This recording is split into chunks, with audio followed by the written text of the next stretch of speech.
Somewhere beneath the rolling fields of England, beneath the chalk hills and the limestone valleys and the ancient churchyards, there are shafts going down into the earth that nobody built. That is the official position of most county archaeological reports, at least. Nobody built them. Nobody knows why they are there.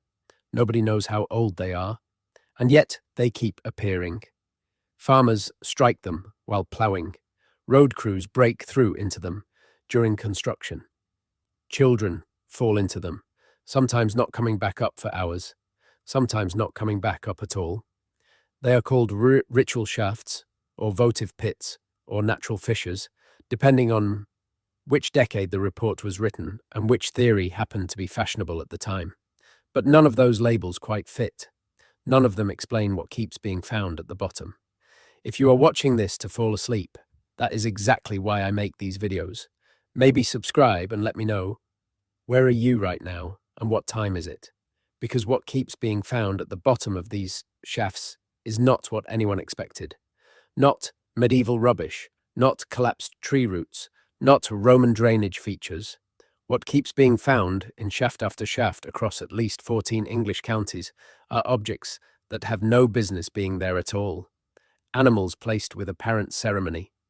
Structured wooden chambers built deep underground where no light has ever reached. Objects from hundreds, sometimes thousands of miles away.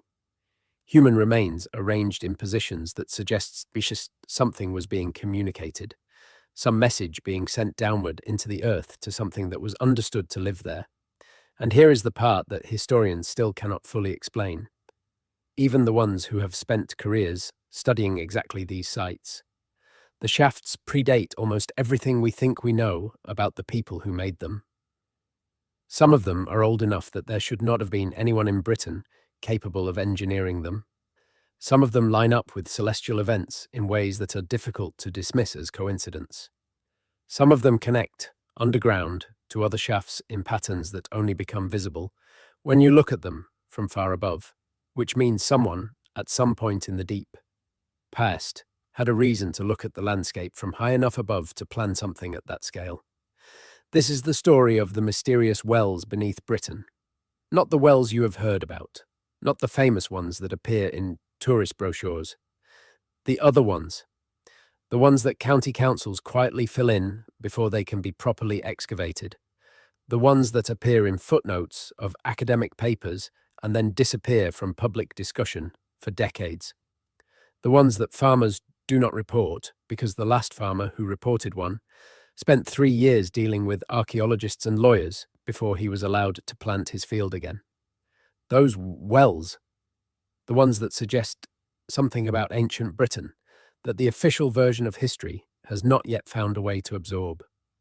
We are going to go a long way down tonight, into the chalk, into the limestone, into the wet dark of the English earth, where something has been waiting for a very long time.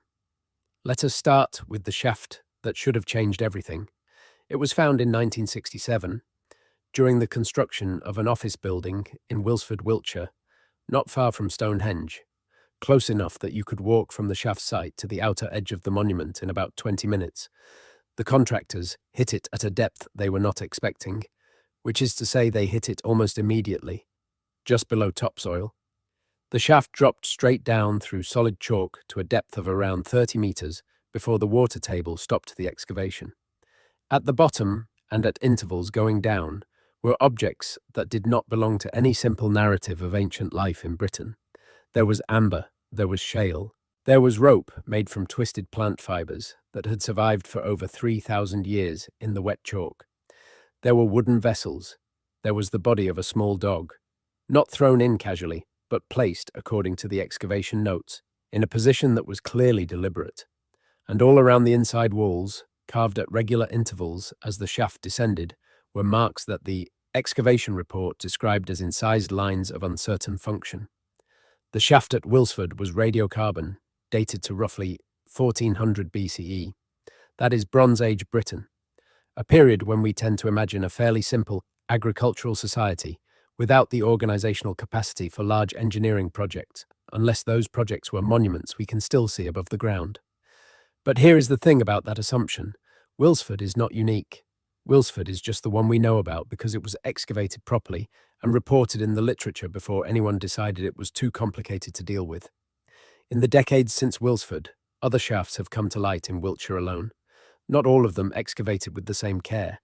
Some found during utility work and backfilled before archaeologists could be summoned, some found by farmers and not reported, some mentioned in county SMR records as unscheduled features of uncertain date. But when you look at the pattern of known shaft locations in Wiltshire and the surrounding counties, something starts to emerge that is much harder to dismiss than any individual site. The shafts cluster around the major ceremonial monuments of the Neolithic and Bronze Age. They appear near long barrows. They appear near stone circles. They appear near the great enclosures called henges, which we have been debating the purpose of since the first antiquarians noticed them in the 17th century. The shafts are not random. Whatever they are, whoever made them, they were made with reference to the same landscape logic that produced Stonehenge and Avebury and the Dorset cursus and all the other structures of that ancient sacred geography that we are still only partially understanding, which raises the question that the Wilsford report conspicuously does not answer. Were the shafts part of the same system? Were they functional components of the monument landscape, playing a role we have not yet identified? Or were they older than the monuments, pre-existing features that the monument builders incorporated into their sacred geography because the shafts were already there, already recognized as significant, already understood as entrances to something? To understand why that second possibility is so troubling, we need to go further north. We need to leave Wiltshire and travel up to Yorkshire, to a site that barely appears in popular archaeology but has been quietly unsettling researchers since its partial investigation in the early 1990s. Near the village of Garton Slack on the Yorkshire Wolds, a series of agricultural drainage improvements in the late 1980s exposed what appeared at first to be an unusually dense concentration of Iron Age pit features. The local sites and monuments record already noted the area as archaeologically sensitive, so a watching brief was arranged, which is the archaeological term for having someone stand around while work proceeds and note anything unusual.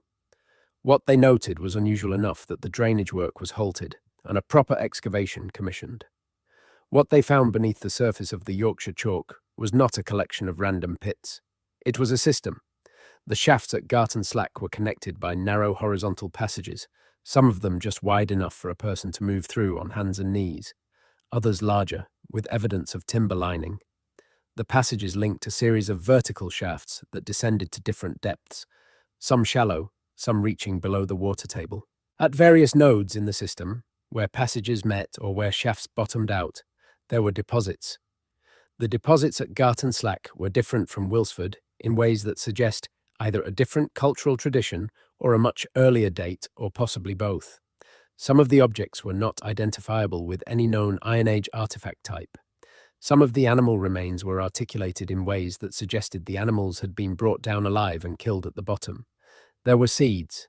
There was charred wood in configurations that suggested controlled burning underground, which is an engineering challenge that should not have been achievable with the tools available to the people the archaeologists were inclined to attribute the site to. The Garton Slack system was partially excavated, partially recorded, and then mostly lost to continued agricultural activity before the project could be completed. The report exists. It is accessible if you know where to look. But Garton Slack does not appear in standard surveys of British archaeology. It is not in the textbooks. It is one of those sites that exists in the academic literature in a way that is technically accessible but practically invisible, filed under a heading general enough that you would not find it unless you were already looking. And why would you already be looking? That is the question that keeps coming up when you start investigating this particular corner of British prehistory. The people who know about these shafts tend to know because they happen to encounter one specific site in the course of other research and then pulled on the thread until they found the larger pattern. There is no systematic survey. There is no national register of unexplained shaft features. There is no coordinated research program asking the obvious question, which is, how many of these are there and what does the distribution tell us? The honest answer is that nobody knows how many there are. Some estimates, based on extrapolating from the densities observed in areas that have been studied carefully, suggest the number could be in the hundreds across England alone. Some researchers who have spent time with the county SMR databases think the number could be considerably higher if you count all the features recorded as unscheduled pits of uncertain date. Which brings us to the word ritual and why it matters more than it might seem. Ritual is the word British archaeology uses when it does not know what something was for. It is not quite the dismissive term it sounds like. It does carry real information because it signals that the feature in question does not fit any of the functional categories we recognize. It is not drainage. It is not refuse disposal. It is not a building foundation. It is not a storage pit. It is something else, and we are going to call it ritual, because that at least acknowledges the something elseness of it, without making a claim we cannot support. But the problem with ritual as a catch-all category is that it stops questions being asked. If a shaft is ritual, then we know what it is. We can write it up, add it to the record, and move on. If a shaft is ritual, and we have got several hundred of them across multiple counties spanning multiple millennia, we do not necessarily feel the urgency of asking what that means in aggregate. Ritual, filed, next. Except that the aggregates are extraordinary. When a researcher named Paul Garwood at the University of Birmingham spent several years in the early 2000s attempting to compile what he called a preliminary inventory of prehistoric shaft features in England, he found that even the partial data available suggested a tradition of shaft digging going back not centuries but millennia, potentially beginning before the Neolithic period, potentially continuous in some regions from the Mesolithic into at least the Roman era, meaning this practice of making shafts in the earth spans a period of human activity in Britain of perhaps 8,000 years. 8,000 years, that is longer than the entire span of recorded human history anywhere on Earth. Whatever the shafts meant to the people who made them, it was not a passing fashion. It was not a regional eccentricity. It was something so fundamental to the way certain communities understood the world that it persisted through every cultural transformation, every migration, every technological revolution, every collapse and rebuilding of social order that Britain experienced across that vast stretch of time. That kind of continuity demands an explanation, and the explanations currently on offer are not quite satisfying enough. The standard explanation goes something like this. Ancient people in Britain, like ancient people everywhere, believed that the earth was inhabited by spirits or deities. The underworld was a real place in their cosmology, not a metaphor. Making shafts into the earth was a way of communicating with, or appeasing, or feeding, or thanking, or propitiating those underworld entities. The objects placed in the shafts were offerings. The animals were sacrifices. The structures were not engineering, but were instead sacred architecture, built to the same logic as a temple, but oriented downward rather than upward. This explanation is not wrong.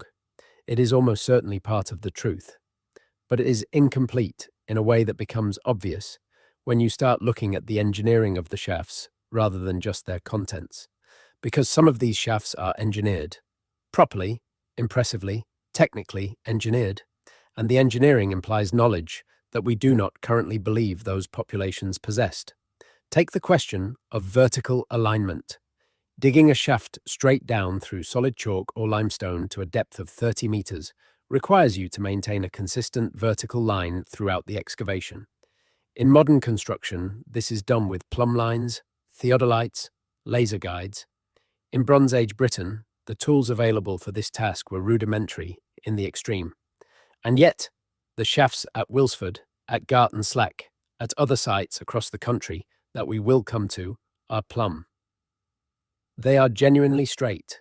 The deviation from vertical is measurable in centimeters across 30 meters of depth, which is a level of precision that a modern builder would be pleased to achieve. How do you do that with a Bronze Age toolkit? The honest answer is that we do not know. There are theories involving suspended weights and plumb bobs made of stone or metal, using techniques similar to those documented in Egypt and Mesopotamia in the same period. That explanation works technically. It requires someone in Bronze Age Britain to have access to the same surveying knowledge that the major civilizations of the ancient Near East were developing during the same period, which is not impossible, but is also not simple. And then there is the question of the passages. The horizontal passages at Garton Slack and at other sites that have been partially investigated are not random excavations. They follow geological features, moving along seams of softer chalk or following the line of underground water. This implies that the people who made them understood the subsurface geology of their area at a level of detail that is itself remarkable. You do not follow underground water seams by accident. You follow them because you know where they go. Underground water. That is where this story begins to get genuinely strange, because the pattern of shaft locations across Britain does not only follow the pattern of surface monuments, it also follows underground water, springs, aquifers, wet zones in the chalk where the water table reaches close to the surface. The shafts cluster near these features in a way that is statistically significant, meaning it cannot be accidental. And here is where we need to bring in a tradition that British archaeology has historically been reluctant to take seriously, the tradition of water divining or water witching or dowsing, whatever name you prefer.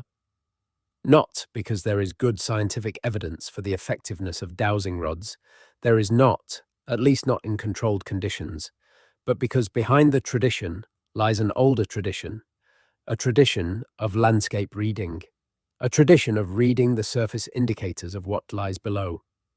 The plants that grow over underground water, the way ground freezes differently above wet zones, the behavior of animals near subsurface streams, the acoustic properties of certain landscape features, the way the ground sounds when you knock it with a wooden rod in the right way at the right season. These are real phenomena. They are observable without any supernatural assistance, and they suggest that ancient populations in Britain may have had a detailed practical knowledge of what lay beneath their feet that we have dramatically underestimated. A researcher at the University of Exeter named Timothy Darvill, who has spent much of his career working on Stonehenge and the wider Wiltshire landscape, published a paper in 2012 that touched on exactly this question, though not in those terms. He was looking at the relationship between the geological substrate and the placement of Neolithic monuments, and he found that the builders of those monuments had an extraordinarily precise knowledge of local geology. They were not picking sites at random. They were not just picking the highest or most visible ground. They were picking specific geological formations, specific rock types, specific places where particular qualities of stone or soil or water created conditions they considered appropriate for their purposes. If the monument builders had that kind of geological knowledge, which the evidence suggests they did, then it is not a large step to suggest that the shaft makers, who were often the same populations in the same landscapes, also had detailed knowledge of what lay beneath the surface, and that the shafts were placed where they were placed because the people making them knew what they were aiming for. Water, specifically ancient water. Not just any water table, but specific underground streams and springs and pools that had been known, named, and venerated for longer than any of us can comfortably imagine. The sacred well tradition in Britain is one of the oldest continuous cultural practices on the island. It runs from the earliest Neolithic period right through to the present day, where you can still find clootie wells in Scotland and Wales and corners of England where people hang cloth offerings on the branches of trees overhanging a spring. The tradition never died, it just changed its clothes periodically. Roman Britain adopted many existing water cults and gave them Roman names. Christian Britain adopted many existing water cults and gave them saint names. The water itself did not change, and the veneration did not fundamentally change. Only the vocabulary changed. But the clootie wells and the holy wells of the historic period are mostly surface features. Springs, natural outflows. What is strange about the prehistoric shafts is that they go the other direction. Instead of venerating water where it comes out of the ground, they dig down toward it. They go to meet it. They create an engineered passage from the surface world to the underground water. And the implication of that difference is significant. A spring is where the underground offers its water to the surface world. You can receive that offering passively. You can build a well around it, protect it, honor it, but you do not have to do anything active to get the water.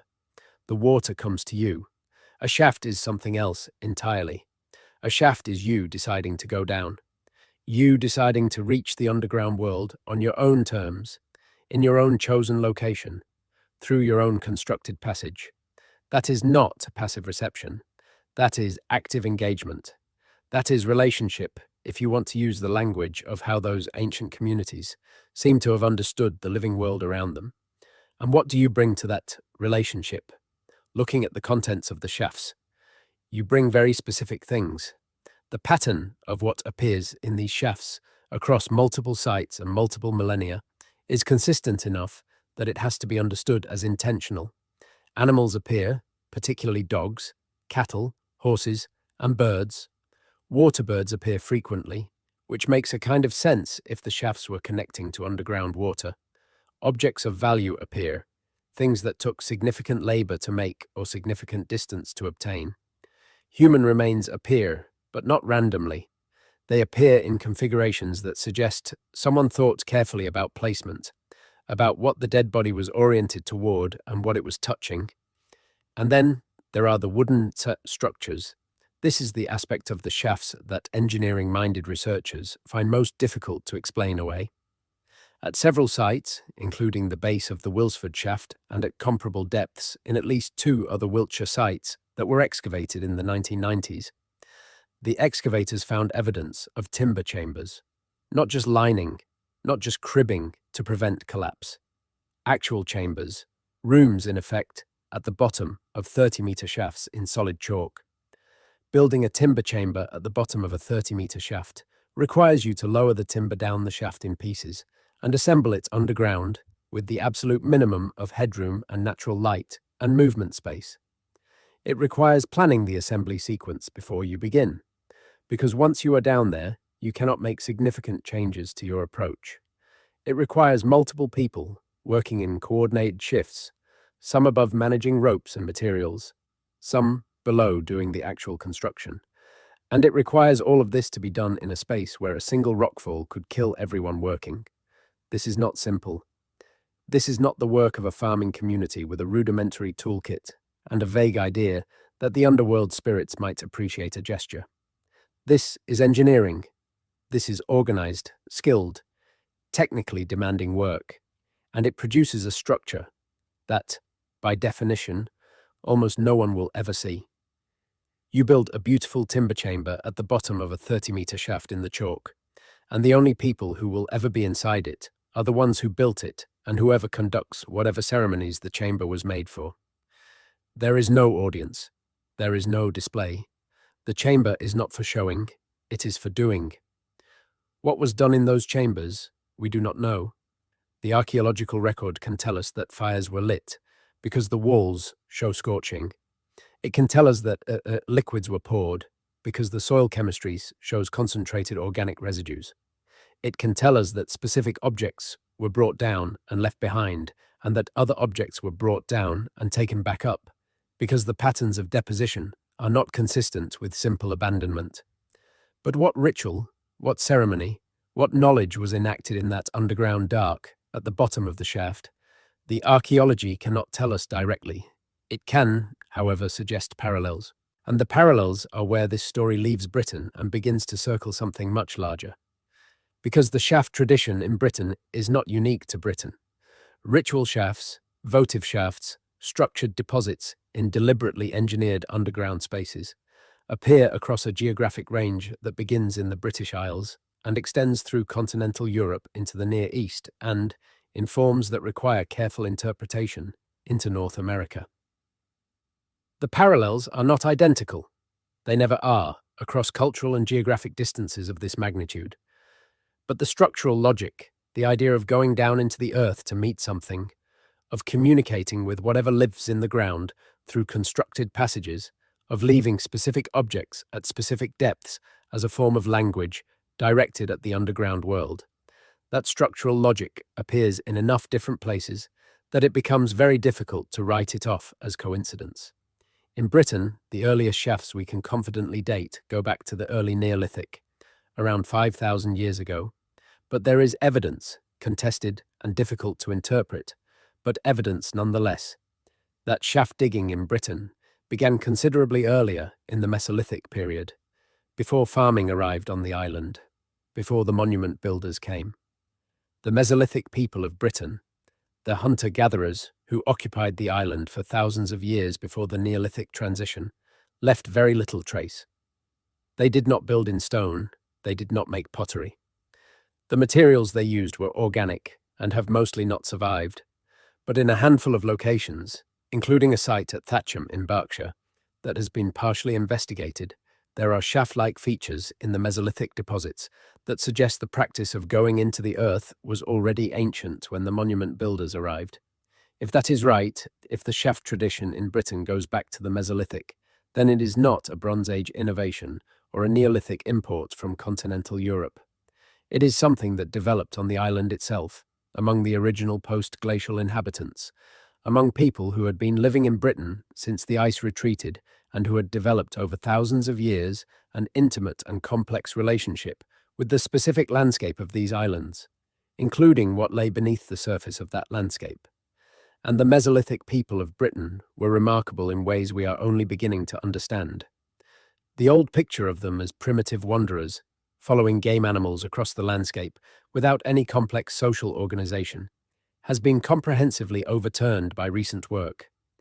At sites like Starcar in Yorkshire, which was partially re-excavated in the 2000s with much better dating techniques than the original 1950s excavation, we now know that Mesolithic groups in Britain were returning to the same sites year after year for centuries, that they were modifying the landscape around those sites in deliberate ways, that they were engaging in practices that imply symbolic thinking and social complexity and long-term planning at a scale we previously attributed only to farming societies. Starcar is famous for the antler headdresses.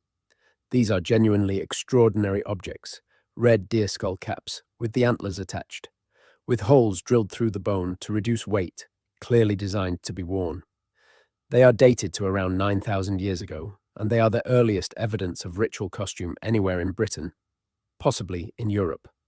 But less famous, and arguably more significant for our purposes, are the platform features at Starcar. Timber platforms, built at the edge of the ancient lake around which the site was organized. Deliberate structures built out over water, into the wet zone, reaching toward the place where the land gives way to the deep. The platforms at Starcar are not shafts. They are the reverse of shafts. But they express the same structural logic. They are constructed passages toward a threshold, toward a place where one world meets another. The lake at Starcar, in the cosmology of the people who lived there, was almost certainly not just a practical water source. It was an entrance, a way through, and the platforms were the engineering of that relationship. Now imagine the same logic applied underground, in a landscape where the surface water is not a lake, but is instead hidden, flowing unseen through the chalk below your feet. The logical way to reach it, to build that same structural relationship with the hidden world beneath, is to go down, to dig, to construct a passage that goes in the direction the water went. This is not the standard archaeological interpretation of British ritual shafts.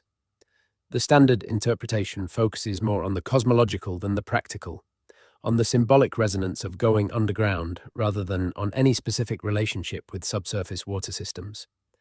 But the two interpretations are not mutually exclusive. In fact, in the worldview of most ancient cultures, the practical and the symbolic are not separable at all. You dig toward the underground water because the underground water is sacred. The two parts of that sentence are not in tension. They are the same sentence.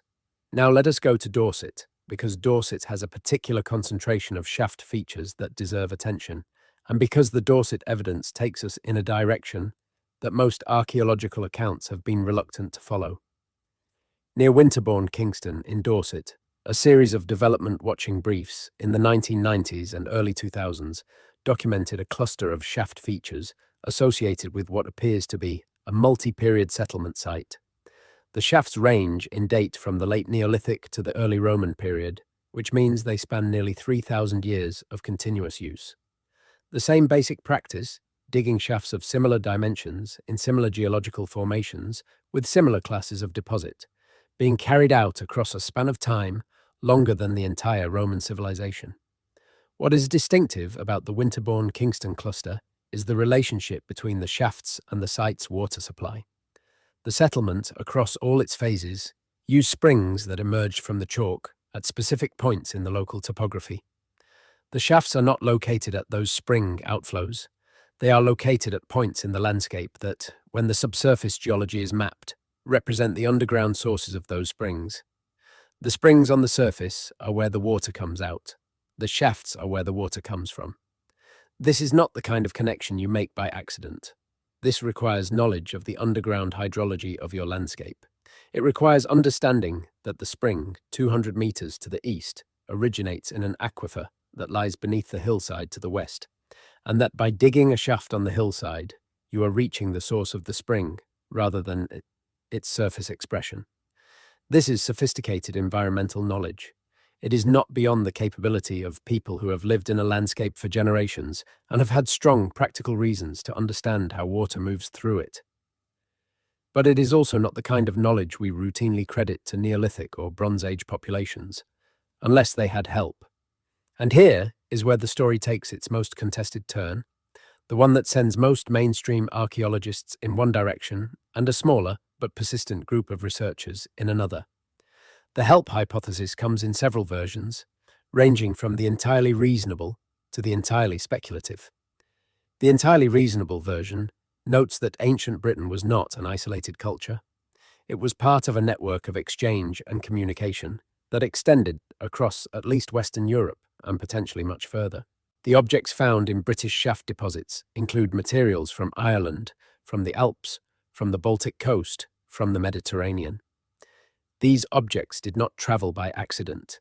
They traveled because people and ideas were moving across enormous distances throughout the prehistoric period, and the ideas that moved included technical knowledge about how to survey, how to dig, how to manage underground water, how to build in stone and timber at scales that require organized labor and planning. If technical knowledge was moving along the same routes as Baltic amber and Alpine copper and Mediterranean pottery, then the sophisticated shaft engineering of prehistoric Britain might reflect not local innovation in isolation, but participation in a much wider tradition of underground construction and hydraulic knowledge that was being developed and refined across multiple cultures simultaneously. This is the reasonable version. The more speculative version asks whether that wider tradition might have extended even further, across the Atlantic into North America, and whether the parallels between certain shaft and well features in Britain and certain anomalous underground features in North America might represent not coincidence, but connection. That connection, if it exists, does not have to mean direct contact. It does not have to mean prehistoric British sailors crossing the Atlantic. There is another possibility, which is that both traditions, the European and the North American, independently developed similar responses to similar cosmological frameworks. That the logic of going underground to meet the sacred, of constructing passages toward the hidden world beneath the soil, is a logic that human minds arrive at independently when they spend sufficient time in close relationship with particular landscapes. But there are features in North America, specifically in certain parts of the eastern interior, that are difficult to explain purely in terms of independent development. And they have something in common with the British shaft tradition that goes beyond the general logic of underground engagement.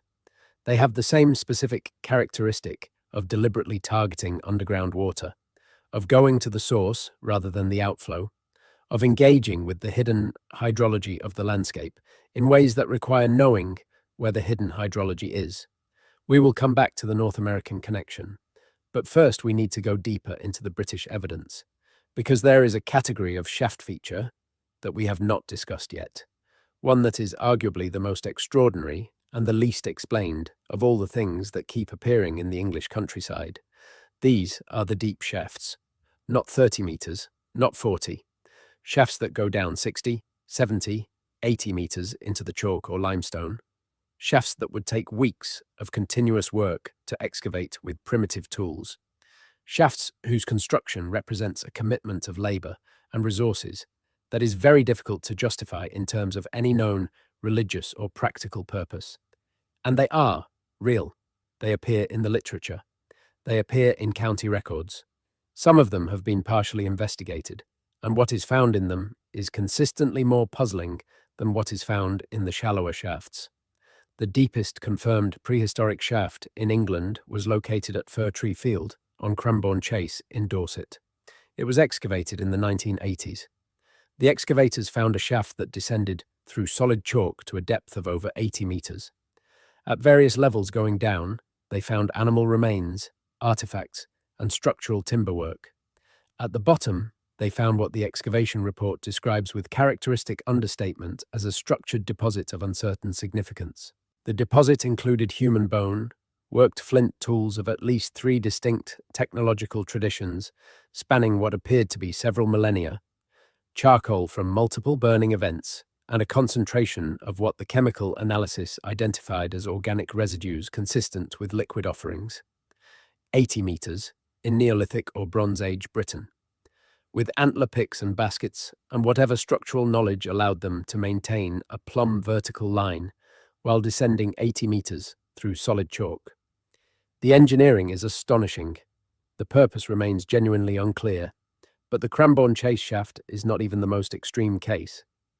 At a site in the Mendip Hills of Somerset, that I am going to decline to locate more precisely, because it is under ongoing study and the researchers involved have specifically asked that its location not be publicized, there is a shaft system that preliminary investigations suggest may descend to a depth of over 100 meters.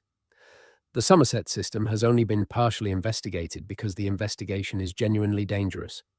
The lower sections of the shaft show evidence of deliberate ancient backfilling, meaning someone, at some point in the past, began to fill the shaft in from below, working upward, which implies that whoever was down there at the time had access from a lower point. A lower point. Underground passages connecting to the base of a 100-meter shaft. The Somerset evidence suggests not just a single shaft, but a system, an integrated underground structure that used the deep shaft as one element among several, as perhaps a ventilation shaft or a light shaft or a communication point between different levels of a more complex underground network. Networks. This is the word that keeps coming up when serious researchers spend time with the aggregate data on British shaft features. Not individual pits. Not scattered ritual deposits. Networks. Integrated systems. Multiple connected features organized according to a logic we have not yet decoded. How large are these networks?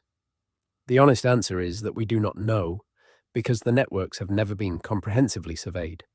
In Wiltshire, in the area around Stonehenge and Avebury, there is enough anecdotal evidence of subsurface features from construction watching briefs, from accidental discoveries, from limited targeted investigations that some researchers have suggested the entire ceremonial landscape might be underlain by a shaft network of considerable extent, that the monuments we see above the surface are the visible component of a system that has a much more extensive underground dimension. This is speculative. It is not supported by systematic survey evidence, largely because the systematic survey has not been done. Ground-penetrating radar surveys of the Stonehenge environs, of which there have been several in the past 2 decades, have identified numerous subsurface features that do not correspond to known archaeological sites. Some of these features are unambiguously pits or ditches of the kinds already known from the area. Some of them are anomalies. The Stonehenge Hidden Landscapes Project, which conducted an extensive non-invasive survey of the area around the monument between 2010 and 2014, identified dozens of previously unknown features, including what appear to be several large, shaft-like anomalies.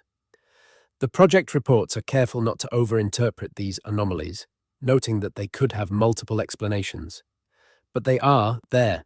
Something is down there. And until someone actually excavates, we cannot say with confidence what it is.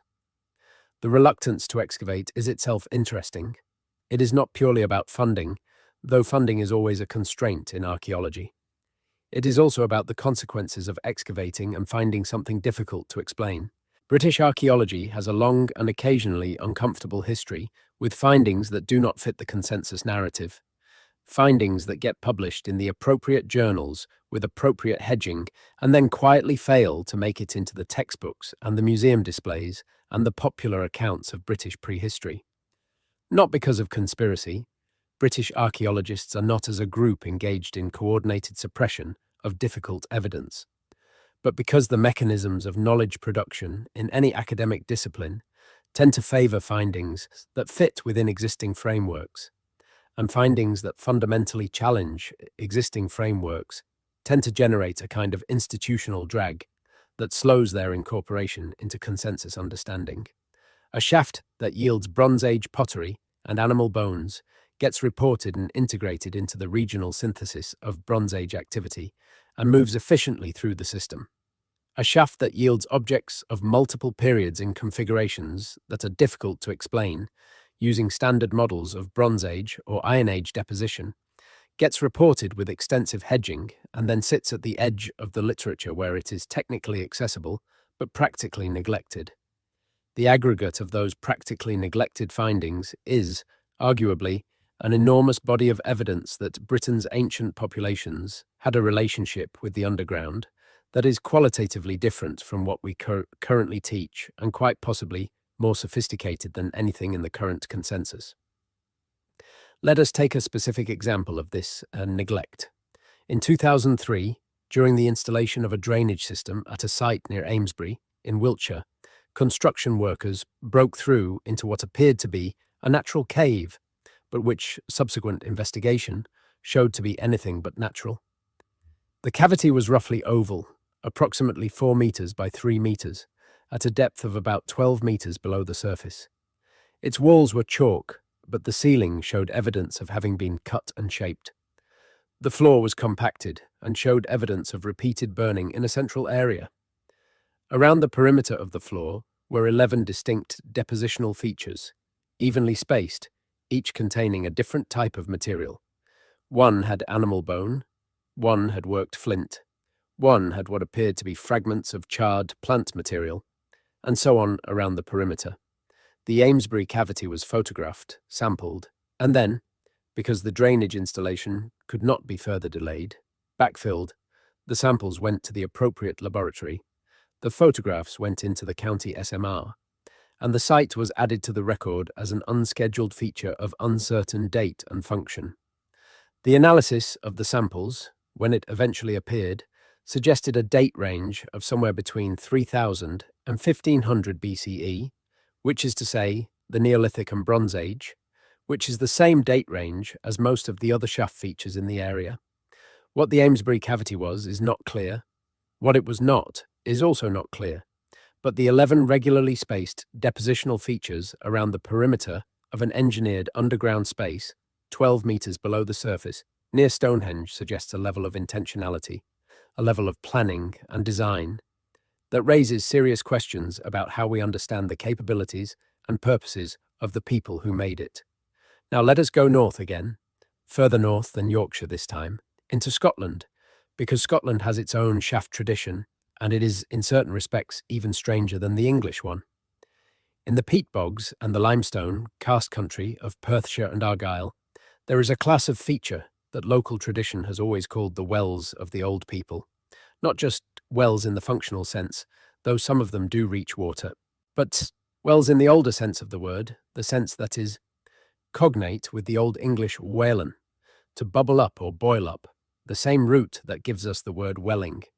These are the places where something wells up, something from below. The wells of the old people in Perthshire include a number of features that have been documented since the 18th century without being comprehensively studied. They are described in local histories, in estate records, in the notes of Victorian antiquarians who encountered them while walking the estates of their landlords. The descriptions are consistent.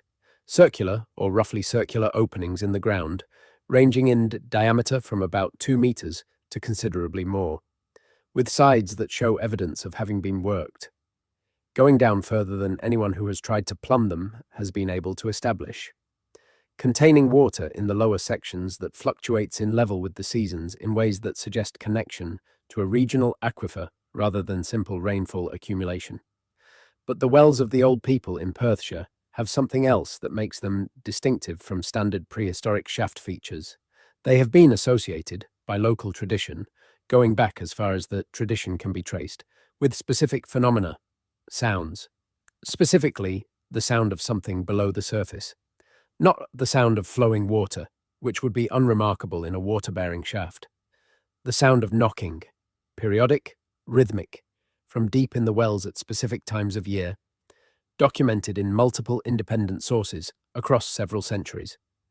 The knocking in the Scottish wells has been reported by farmers, by the employees of estate owners who were sent to investigate it, by at least two Victorian antiquarians who went to listen themselves, and by a geological survey team in the 1970s who were investigating subsurface features in the area and encountered it in one of the wells near the village of Killin and included it in their survey notes, with the observation that the source was unclear but was almost certainly geological rather than anthropogenic.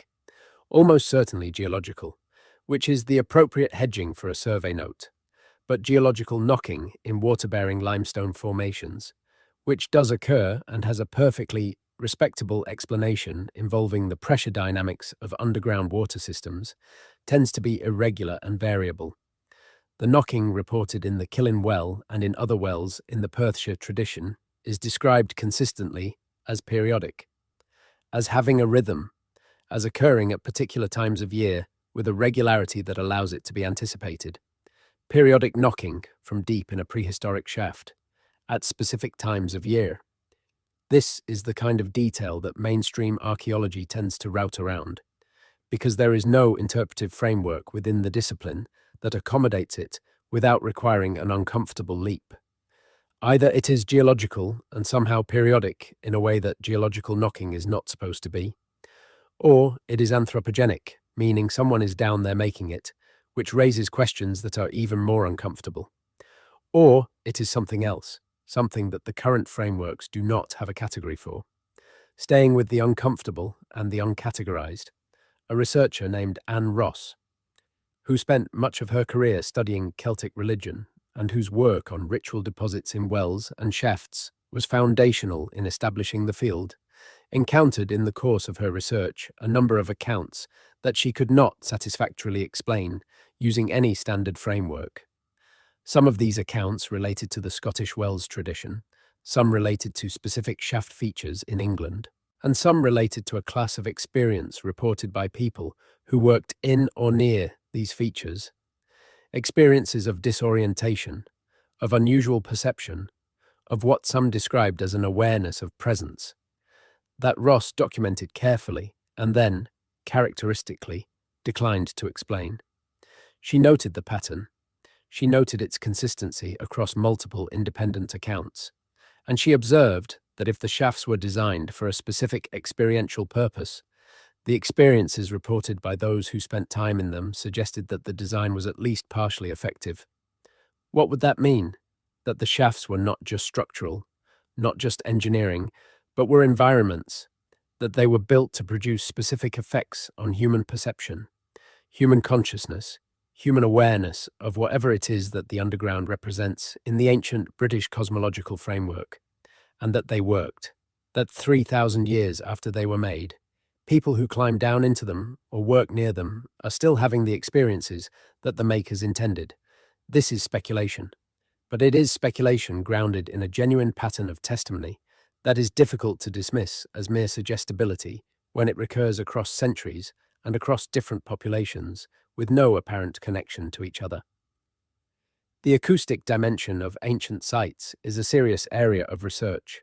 Rupert Till at the University of Huddersfield has done extensive work on the acoustic properties of Stonehenge, demonstrating that the monument's design produces specific sonic effects that would have been powerful and unusual for people experiencing them in the context of ceremony and ritual.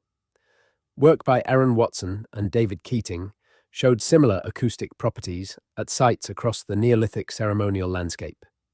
The idea that ancient builders designed their structures for specific experiential effects including acoustic effects, is no longer at the fringe of the field.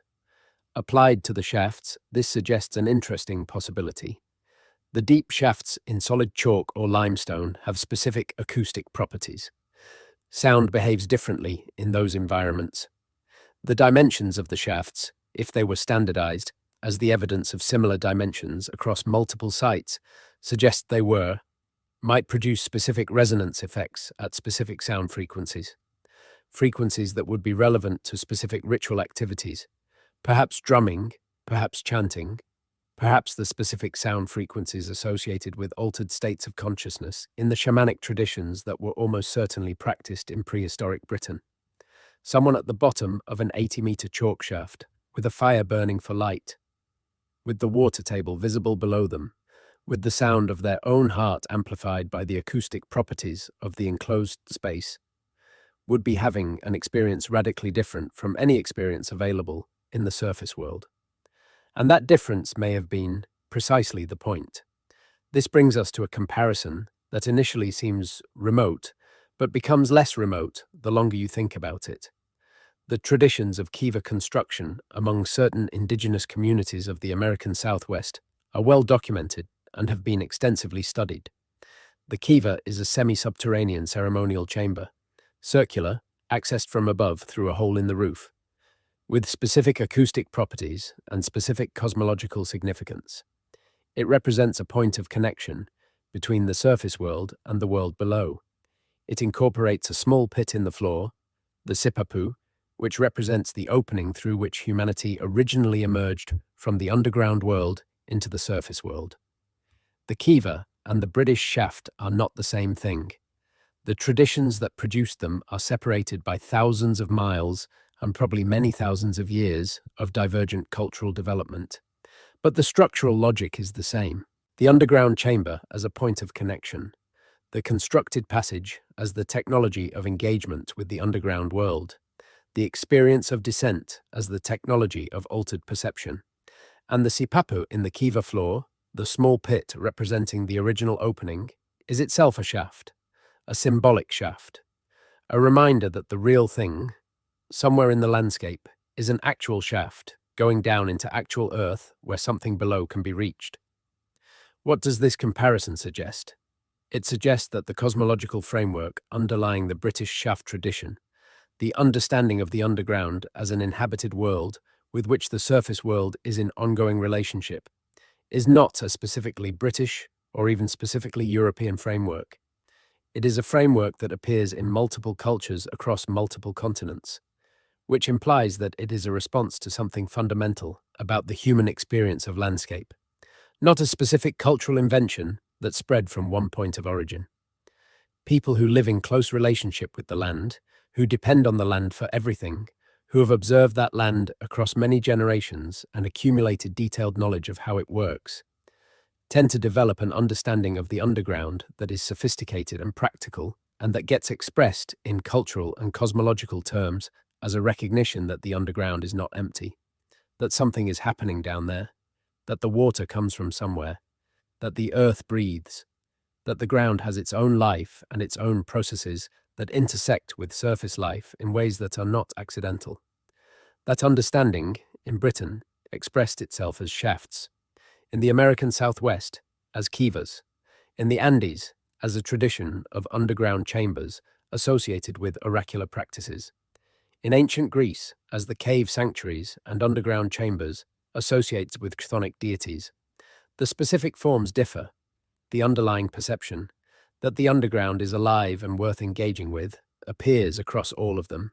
Now, the North American connection that I mentioned earlier, this requires care because it is the area where the evidence is thinnest and the speculation most tempting, but there are specific features in the eastern interior of North America that deserve attention in this context.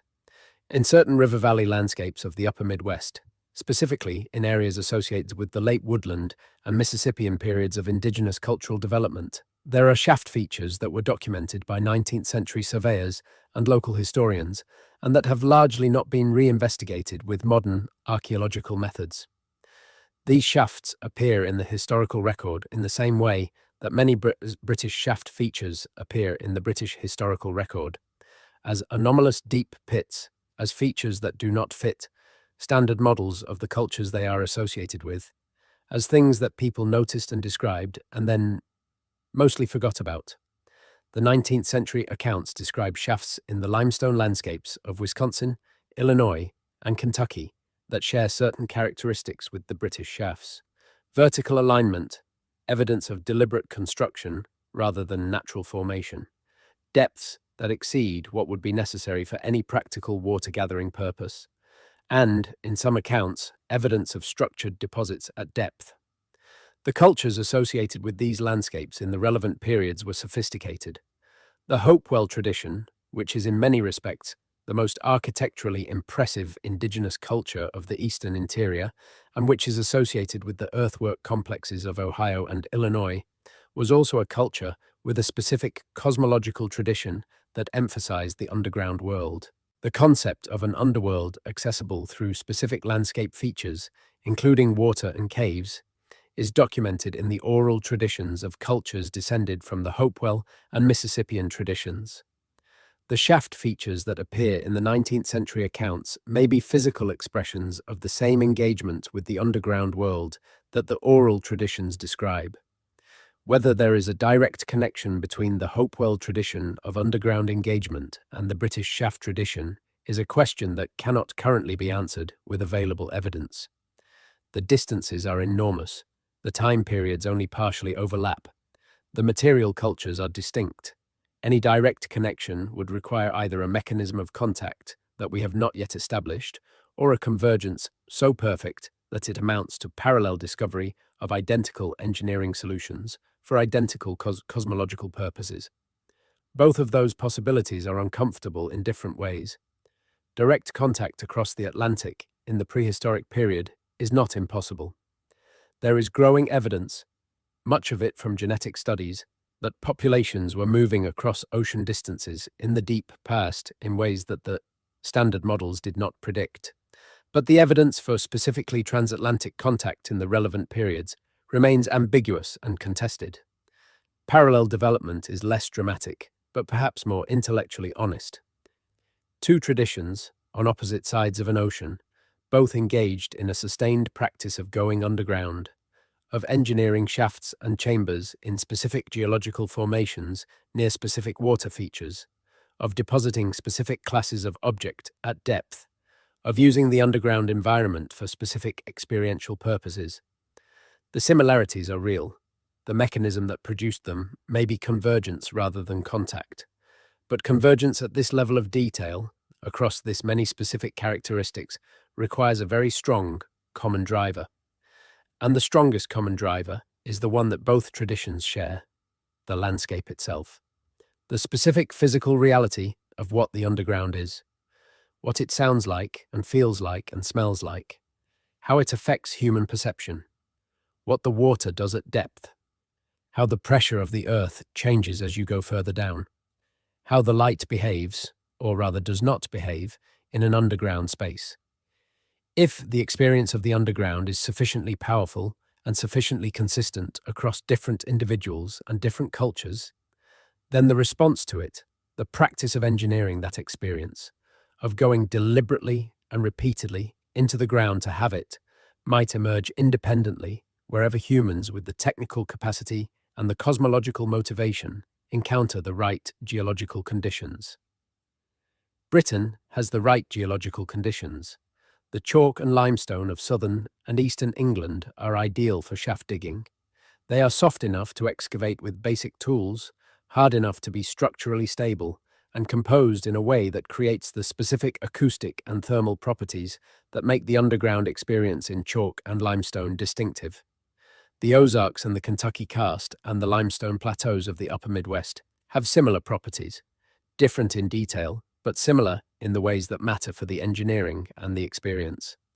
If you wanted to design a geological formation, ideally suited to the construction of ritual shafts with specific experiential properties, you would design something that looks remarkably like English chalk or Kentucky limestone. Back to Britain, because there is still more to account for. We have talked about the shafts in Wiltshire and Dorset and Yorkshire and Perthshire. We have not yet talked about the shafts in Wales. And Wales has a specific shaft tradition that connects the underground engagement of prehistoric Britain to something that is distinctly Welsh and that opens into a different set of questions. In the limestone country of South Wales, particularly in the region around Brychan and in the Vale of Neath, there are features in the local landscape that appear in Welsh tradition under names that translate roughly as the openings or the mouths. Agorow. These are natural fissures in the limestone that have been worked, widened, deepened, given timber or stone frameworks at their entrances. They are clearly the intersection of natural geological features with deliberate human modification, and they appear in Welsh tradition, the tradition that has its roots in the same culture that produced the Mabinogion and the Arthurian material and the whole body of Welsh mythology that forms one of the oldest surviving literary traditions in Europe as entrances to what is not always specified in the surviving texts.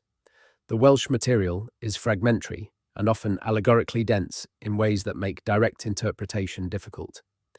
But the other world of Welsh tradition, the realm called Andobion, which features extensively in the earliest Welsh texts, is consistently described as underground or as accessible, through specific landscape features including wells and caves and the mouths of rivers. The Lord of Annowyn in the Mabinogion material is not a king of the dead in the Christian sense, but is rather the ruler of an alternate world that intersects with the surface world at specific points. The Agorow of South Wales are, in the local tradition, some of those intersection points. They are not quite the same as the engineered shafts of Wiltshire. They begin as natural features, but the modification of natural fissures into deliberate entrances is itself significant because it implies the same act of relationship building that the digging of shafts implies. It says, here is an existing opening. We are going to formalize it. We are going to make it clearly and unambiguously a passage, so that what it leads to can be approached with intention rather than stumbled upon by accident. The Arthurian material has a shaft. This is not always recognized because it appears in a form that the later medieval tradition transformed almost beyond recognition. But in the earliest Welsh Arthurian texts, and particularly in the poem Prydau Andobion, the spoils of Andobion, which many scholars date to the 9th century, but which almost certainly preserves much older material, Arthur and his companions descend to Andobion through a specific structural feature to recover specific objects. The poem is cryptic and allegorical and has generated enormous scholarly controversy. But the basic structure, the descent through a constructed or formalized opening into an underground realm where specific things are to be found and where the normal rules of surface existence do not apply, is recognizably the same structure we have been examining throughout this account.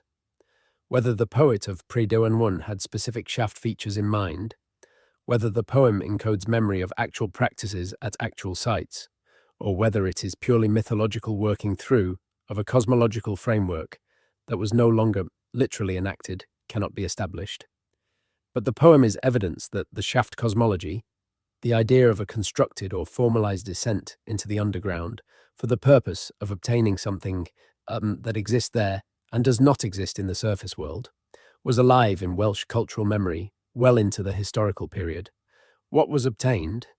In the poem, it is the cauldron of Andoblywyn, which has certain specific properties described in the text, properties that correspond, in ways that scholars have found interesting, to the properties of water that has come from deep underground, water from a deep aquifer, water that has travelled slowly through limestone and chalk and has acquired a chemical composition and a temperature and a clarity that surface water does not have, water that, if you were living in a pre-modern society without access to any other source of water with those properties, would seem genuinely extraordinary. The healing wells of Celtic tradition produce water from deep underground aquifers that has mineral properties genuinely beneficial for certain conditions. The tradition of healing wells is not purely symbolic. The water from the best-known healing wells often genuinely has therapeutic properties attributable to its mineral content. Chalybete springs, which produce iron-rich water, were documented as therapeutically useful by modern medicine before the tradition that venerated them was recognized as anything other than superstition. If the shaft tradition in prehistoric Britain was in part about accessing deep aquifer water with specific properties, then the cosmological framework that surrounded that practice was not a substitute for practical knowledge. It was, in part, a way of encoding and transmitting practical knowledge across generations. The underground world is a source of healing. The proper way to access it is through the constructed passage, the shaft, observed with the appropriate ceremonies and deposited with the appropriate gifts. The healing comes from the deep water. The ceremony is the technology of maintaining the relationship that gives access to the deep water. This reframing of the cosmological in practical terms does not diminish the tradition. It clarifies it. It suggests that the people who dug the shafts and built the underground chambers and placed the offerings were not confused about the difference between the real and the symbolic. They were operating in a framework where practical knowledge and cosmological knowledge were not in separate categories, where knowing where the healing water was and knowing how to maintain a relationship with the underground world that produced it were the same knowledge expressed in two different registers.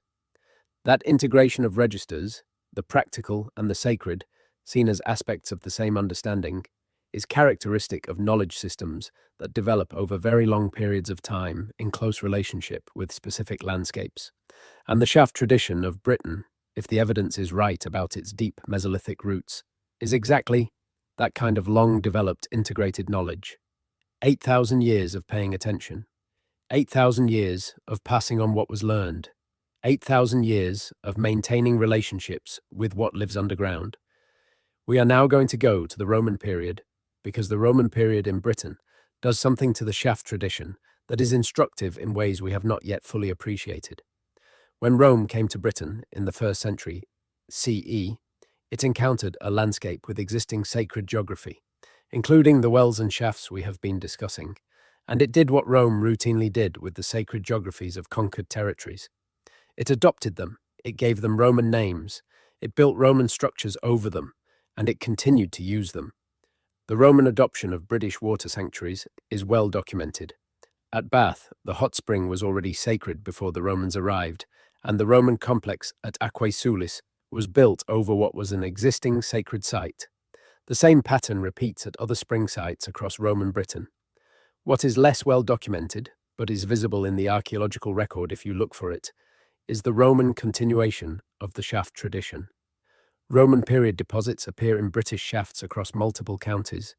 Roman objects, Roman coins, Roman pottery, found at depth in shaft features that began in the Bronze Age or the Neolithic, not as intrusions, as continuations, as the Roman period contribution to an ongoing practice. This continuity is extraordinary. A practice begun in the Mesolithic or early Neolithic, continued through the Bronze Age, continued through the Iron Age, continued into the Roman period. And then, the Roman period ends and the post-Roman evidence thins. The historical record takes over from the archaeological one, and the historical record in the post-Roman and early medieval period is fragmentary. But the Welsh Arthurian material and the tradition of the Agorau suggest that the practice did not simply end with Rome. It continued, transformed in the frameworks of early medieval Welsh and British culture, before being further transformed by Christianity into the holy well tradition that persists to the present. What was lost in those transformations? Probably the engineering, probably the shaft digging. Christianity, when it adopted the water sanctuary tradition, tended to adopt the surface expression, the spring, the wellhead, the flowing water. It did not inherit, or at least did not maintain the underground dimension, the practice of going down to the source. The holy wells of Christian tradition are almost all surface features. The shaft tradition, the digging down, the building underground seems to have ended as a practice sometime in the late prehistoric or early historic period, leaving only the wells and the mythology and the memory that the mythology encodes, which leaves the question of what else was left. If the shaft network is as extensive as the available evidence suggests, if the underground system beneath the ceremonial landscape of southern Britain is as complex as the partial investigations hint, then most of it is still there, waiting underground in the chalk and the limestone, sealed by backfill or by time, occasionally broken into by construction workers or farmers, and then quietly resealed before anyone can take a proper look. The technology to investigate it exists: ground-penetrating radar, electromagnetic induction, airborne geophysics, the entire toolkit of non-invasive archaeological survey. These techniques have been applied to the Stonehenge landscape and have found anomalies. They have not been systematically applied to the much wider landscape that the distribution of known shaft features suggests should be investigated. Why not? Resources, always. Political will, which is related to resources, and the specific dynamics of academic archaeology, which tends to invest its limited resources in questions with clear answers, rather than questions that might produce findings difficult to incorporate into existing frameworks, but also, perhaps, a specific reluctance to look too closely at something that might turn out to be very large. The shaft tradition of Britain, if it is as ancient and as extensive and as technically sophisticated as the evidence suggests, represents a dimension of prehistoric British culture that does not fit the standard narrative. It requires us to credit those populations with geological knowledge, engineering capability, organizational capacity, and cosmological sophistication that the standard narrative does not currently attribute to them. It requires us to take seriously the possibility that the landscape of prehistoric Britain was managed, understood, and engaged with at a depth, both literally and figuratively, that we have not yet reckoned with. That is uncomfortable. Not because it is implausible. The evidence, aggregate and incomplete as it is, actually points fairly strongly in that direction. It is uncomfortable because reckoning with it requires rewriting significant portions of what we think we know about the people who built Stonehenge, who raised the long barrows, who created the network of henges and cursuses and avenues that still marks the British landscape, 3 and 4 and 5,000 years after they were made. Those people were more complex than we have given them credit for. The shafts are part of that complexity. The underground tradition is part of that complexity. And the fact that the tradition persisted for 8,000 years through every cultural transformation the island underwent suggests that it was not a peripheral practice, not a specialized cult, not a regional eccentricity. It was something close to fundamental. Something that generation after generation of people in Britain, across thousands of years of change, recognized as necessary, maintained, passed on, and never entirely forgot. Even now, it has not entirely been forgotten. The holy wells persist. The local traditions persist. The stories of the wells of the old people, in Scotland and Wales and in corners of England where the antiquarian tradition preserved them, persist, and the shafts themselves persist, underground, in the dark, with whatever they were built to engage with, still presumably there. Let us end where we began, which is to say, let us end by asking the question that all of this evidence ultimately leads to. What is the relationship between the surface world and the underground world in the understanding of the people who dug those shafts? The answer the evidence suggests is not what a modern person would expect. It is not the simple duality of above and below, the world of the living and the world of the dead. The British shaft tradition, in all its complexity and its technical sophistication and its 8,000-year continuity, suggests a relationship with the underground that is ongoing and practical and reciprocal. Not worship of something absent, engagement with something present. Not sacrifice to something needing appeasement. Exchange with something engaged in a relationship. The objects placed at the bottom of the shafts are not the objects of supplication. They are the objects of a relationship. The amber from the Baltic, the shale from the coast, the rope and the wooden vessels and the dogs placed with care. These are not offerings in the sense of tribute paid to a superior power. They are more like the things you bring to an exchange. What you carry when you are going to meet someone you have an understanding with. What you receive in exchange is not visible in the archaeological record because you take it back up with you. You go down with specific things and you come back up with whatever the underground world gave you in return. Knowledge, water, healing, vision, understanding of what lies beneath. the capacity to manage the relationship between the surface world and what lies beneath it, for the benefit of everyone on the surface. That management, across 8,000 years of practice, is an extraordinary human achievement. It is not a primitive one. It is not a superstitious one. It is a sophisticated, technically demanding, cosmologically elaborate achievement, and it deserves to be understood as such. The wells are still there, beneath the fields of Wiltshire and the chalk downs of Dorset, and the limestone of the Yorkshire wolds, and the peat bogs of Perthshire.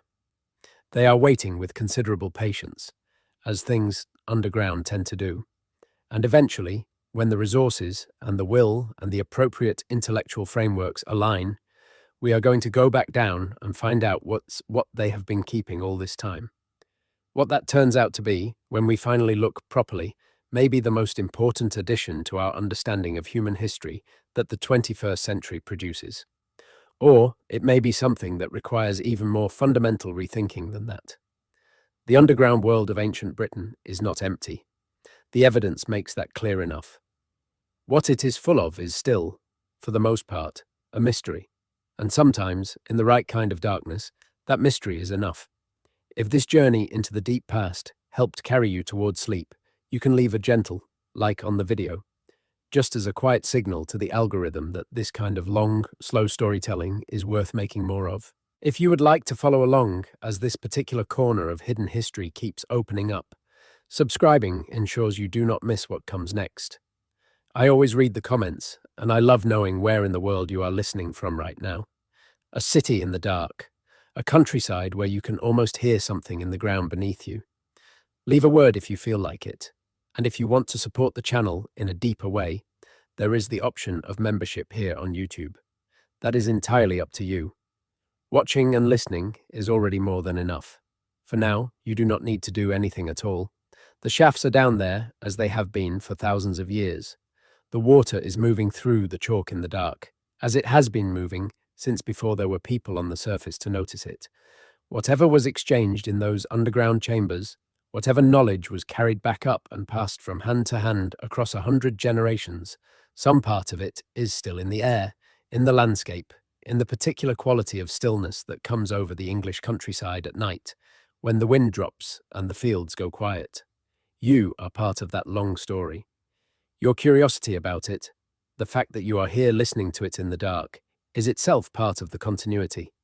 The tradition of paying attention to what lies beneath, of wondering about the well that your ancestors knew how to find, of asking what the underground world is, and what it wants from us, and what we might learn from it.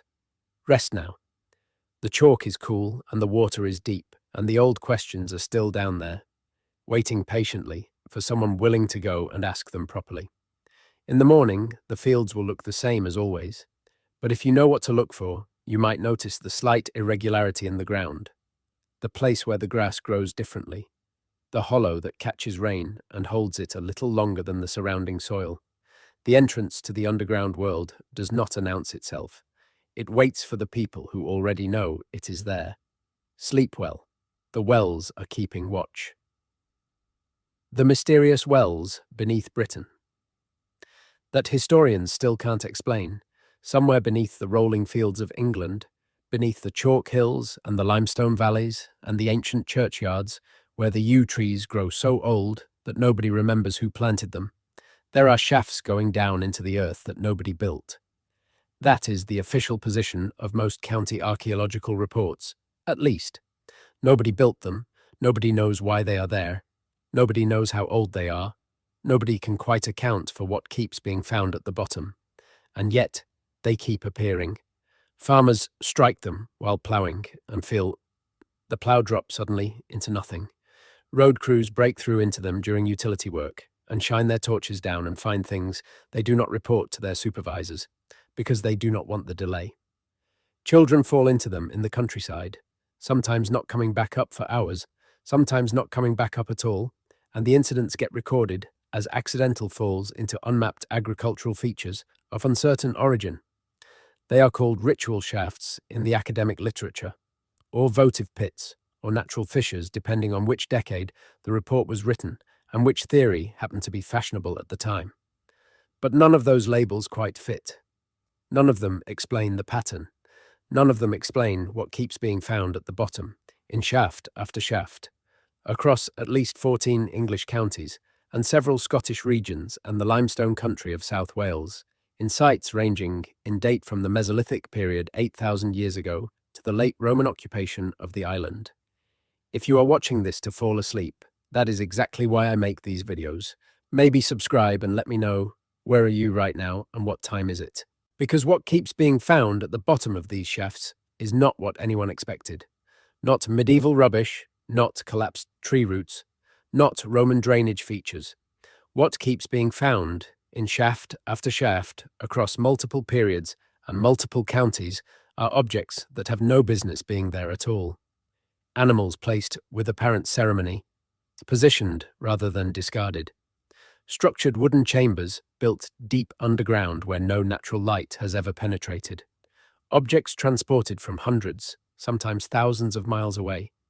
Objects valuable enough in their original context that placing them permanently underground represents a significant sacrifice of something genuinely precious.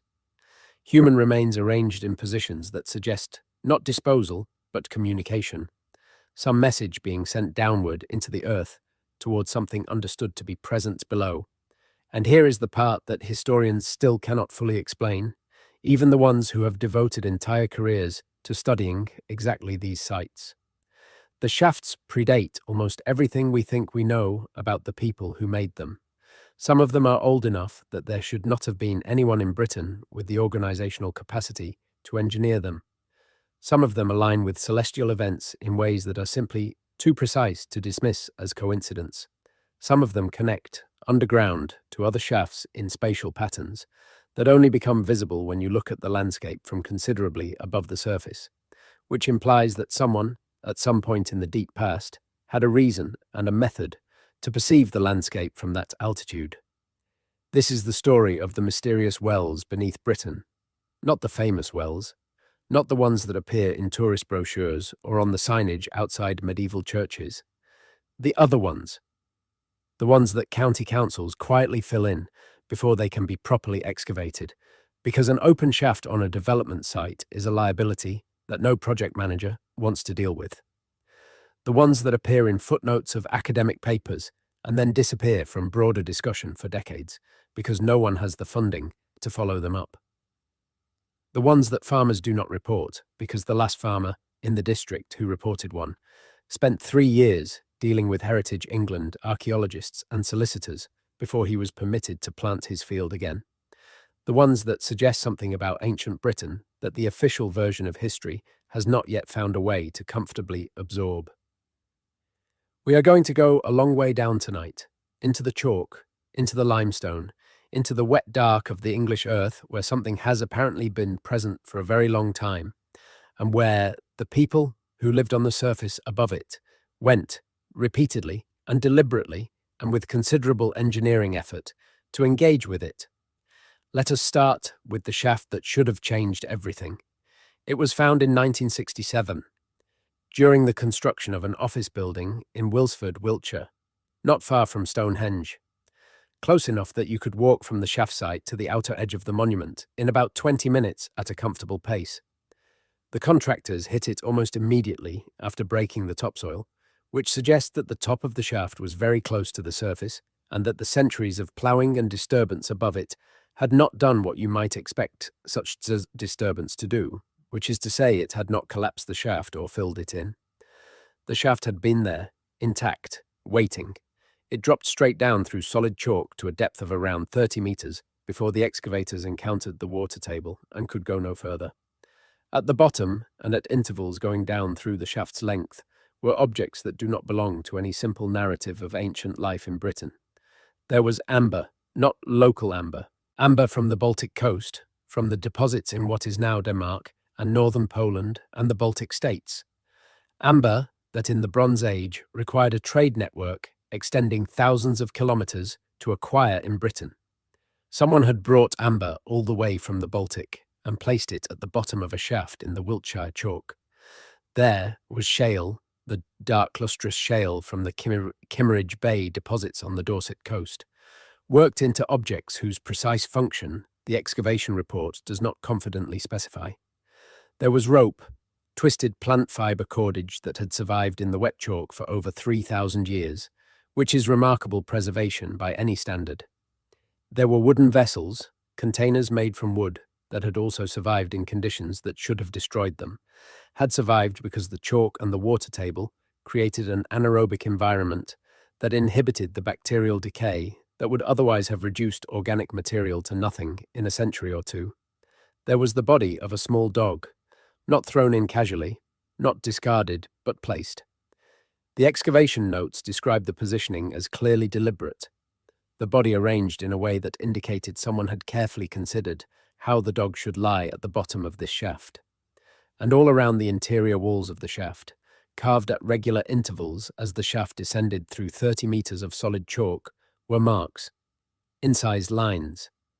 The excavation report describes them as incised lines of uncertain function, which is the kind of phrase that means we do not know what to make of this, but we do not want to speculate in print. The Wilsford shaft was radiocarbon dated to roughly 1400 BCE, Bronze Age Britain, a period when the standard narrative describes a relatively simple agricultural society with the organizational capacity to build some impressive earthworks, but without the technical sophistication or the centralized authority that would explain the engineering of a 30-meter plumb shaft through solid chalk. The shaft at Wilsford is technically demanding, not impossibly so, given enough people and enough time and enough motivation. But it is also not simple, and its engineering implies knowledge that the standard narrative does not comfortably attribute to Bronze Age Wiltshire. But here is the thing, Wilsford is not unique. Wilsford is just the shaft we know about, because it happened to be excavated properly and reported in the academic literature before anyone decided it was too complicated to deal with. In the decades since Wilsford, other shafts have come to light in Wiltshire alone. Not all of them excavated with the same care. Some found during utility work and backfilled before archaeologists could be summoned, because the timeline on a utility contract does not accommodate archaeological investigation that was not planned for. Some found by farmers and not reported, quietly filled in with rubble and soil and never mentioned to anyone with an official interest. Some mentioned in the county sites and monuments record as unscheduled features of uncertain date, which is the administrative way of saying we know it is there, but we do not know what it is, and we do not currently have the resources to find out. When you look at the pattern of known shaft locations in Wiltshire and the surrounding counties of Dorset and Hampshire and Somerset, something starts to emerge that is considerably more difficult to dismiss than any individual site: the shafts cluster. They cluster around the major ceremonial monuments of the Neolithic and Bronze Age. They appear near long barrows, the great communal burial mounds that are among the earliest monumental structures in Britain. They appear near stone circles, including the circle at Avebury, which is much older and larger than Stonehenge, and which is embedded in a ceremonial landscape of extraordinary complexity. They appear near the great enclosures called henges, which we have been debating the purpose of since the first antiquarians noticed them in the 17th century. The shafts are not random. Whatever they are, whoever made them, they were made with reference to the same landscape logic that produced Stonehenge and Avebury, and the Dorset Cursus and the West Kennet Long Barrow, and all the other structures of that ancient sacred geography that we are still only beginning to understand. Which raises the question that the Wilsford excavation report conspicuously does not address. Were the shafts part of the same system as the surface monuments? Were they functional components of a ceremonial landscape that had both a visible dimension above the ground and a hidden dimension below it? Or were the shafts older than the monuments, pre-existing features that the monument builders found already present in the landscape when they arrived, already recognized as significant, already understood as entrances to something that the monument builders incorporated into their sacred geography, because they too recognized what the shafts were for? That second possibility is the one that is most troubling to the standard narrative, because it implies a tradition of underground engagement in the British landscape that predates the Neolithic, that predates farming, that predates the population that is conventionally understood to have begun the great tradition of monumental construction in Britain. It implies that whoever was in Britain before the Neolithic farmers arrived, the Mesolithic hunter-gatherers who had inhabited the island since the ice retreated 8,000 or more years ago, were already going underground, were already engaged in a relationship with what lay beneath the surface of the island they had been living on for thousands of years. To understand why that matters, we need to go further north. We need to leave Wiltshire and travel up to Yorkshire, to a site that barely appears in popular accounts of British archaeology, but that has been quietly unsettling researchers since its partial investigation in the early 1990s. Near the village of Garton Slack on the Yorkshire Wolds, a series of agricultural drainage improvements in the late 1980s exposed what appeared at first to be an unusually dense concentration of Iron Age pit features. The local sites and monuments record already noted the area as archaeologically sensitive, so a watching brief was arranged. A watching brief is the archaeological term for having someone present while work proceeds, to note anything that appears in the exposed sections. What they noted was unusual enough that the drainage work was halted and a proper excavation commissioned. What they found beneath the surface of the Yorkshire chalk was not a collection of random pits of different periods, which is what you typically find in long-occupied agricultural landscapes. It was a system. The shafts at Garton Slack were connected by horizontal passages, some of them barely wide enough for a person to move through on hands and knees, others somewhat larger and showing evidence of timber lining that would have made crawling easier and would also have provided structural support against collapse. The passages linked a series of vertical shafts that descended to different depths, some relatively shallow, some reaching well below the local water table.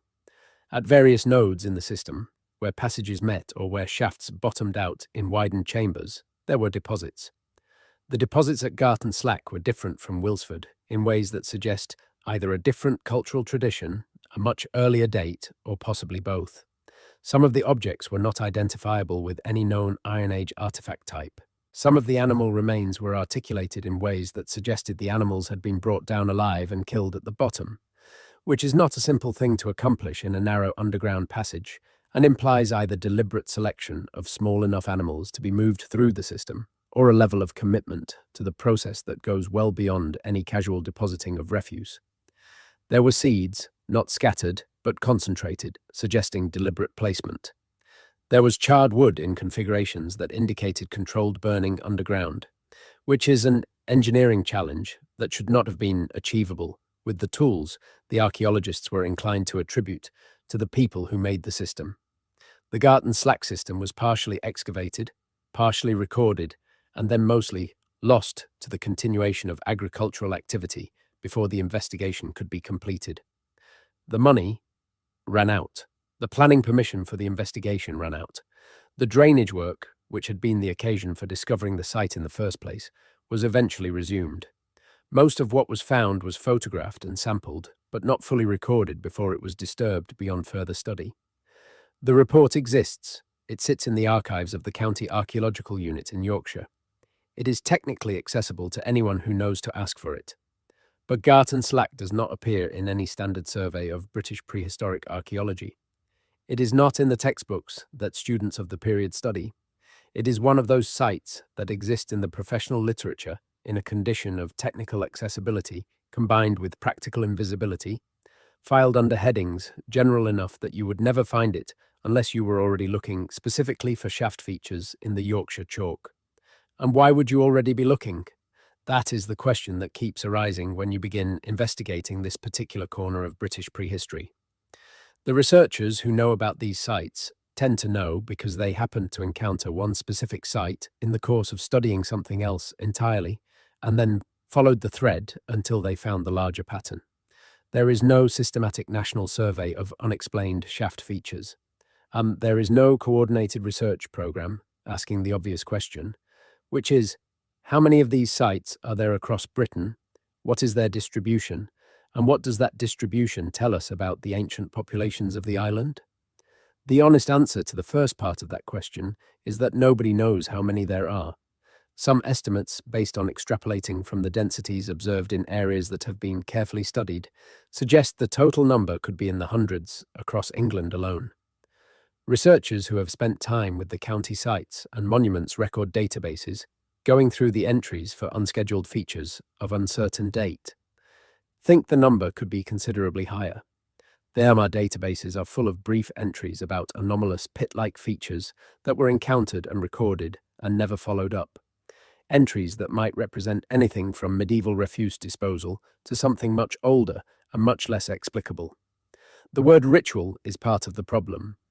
Ritual is the word British archaeology uses when it does not know what something was for. It is not quite the dismissive label it can sound like in casual usage. It carries real information because it signals that the feature in question does not fit any of the functional categories that the discipline recognizes from the relevant period. It is not drainage. It is not refuse disposal. It is not a building foundation or a storage pit or an extraction pit or anything else for which there is a practical model. It is something else. We are going to call it ritual because that at least acknowledges the something elseness of it without requiring us to make a specific claim we cannot support. But the problem with ritual as a catch-all category is that it closes questions rather than opening them. If a shaft is ritual, we have named it. We can write it up, add it to the record, and direct our attention elsewhere. If we have several hundred ritual shafts across multiple counties spanning multiple millennia, we do not necessarily feel any urgency about asking what that means in aggregate, because each individual feature has been classified and set aside. The classification does the work that understanding should do, and it does it much more efficiently than understanding ever could. This is not deliberate suppression. Nobody at any county archaeological unit is sitting on the Garton Slack report to prevent the truth from reaching the public. The mechanisms of academic knowledge production tend to favor findings that integrate cleanly into existing frameworks, because those are the findings that generate citations and build careers and attract further funding. Findings that challenge existing frameworks in fundamental ways generate a different kind of institutional response, a response that is not hostile so much as uncertain, a response that asks, how do we fit this in and that when no obvious answer is available, tends toward the answer of filing it carefully and waiting to see if the next generation develops a framework adequate to the challenge. The next generation has not yet developed that framework, but the sites keep appearing and the deposits keep confounding expectation, and the aggregate of the evidence keeps pointing in a direction that is going to require a fundamental rethinking of what we know about ancient Britain. Let us move to Dorset, because Dorset has a particular concentration of shaft features that deserve attention on their own terms, and because the Dorset evidence leads somewhere that most accounts of British prehistoric archaeology have been reluctant to follow. Near Winterbourne Kingston in Dorset, a series of development watching briefs in the 1990s and early 2000s documented a cluster of shaft features associated with what appears to be a multi-period settlement site. The shafts at Winterbourne Kingston range in date from the late Neolithic to the early Roman period, which means they represent nearly 3,000 years of continuous practice. The same basic tradition of digging shafts of similar dimensions in similar geological formations and depositing similar classes of object at similar depths, being carried out across a span of time longer than the entire Roman civilization from its origins to its fall, not continuously, in the sense of being maintained without interruption, but recurrently, generation after generation, across 90 or 100 generations of people, continuing to go to that particular location and do that particular thing.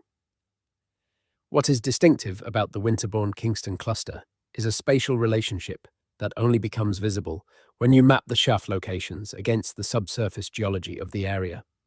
The settlement, across all its phases from Neolithic to Roman, used springs that emerged from the chalk at specific points in the local topography.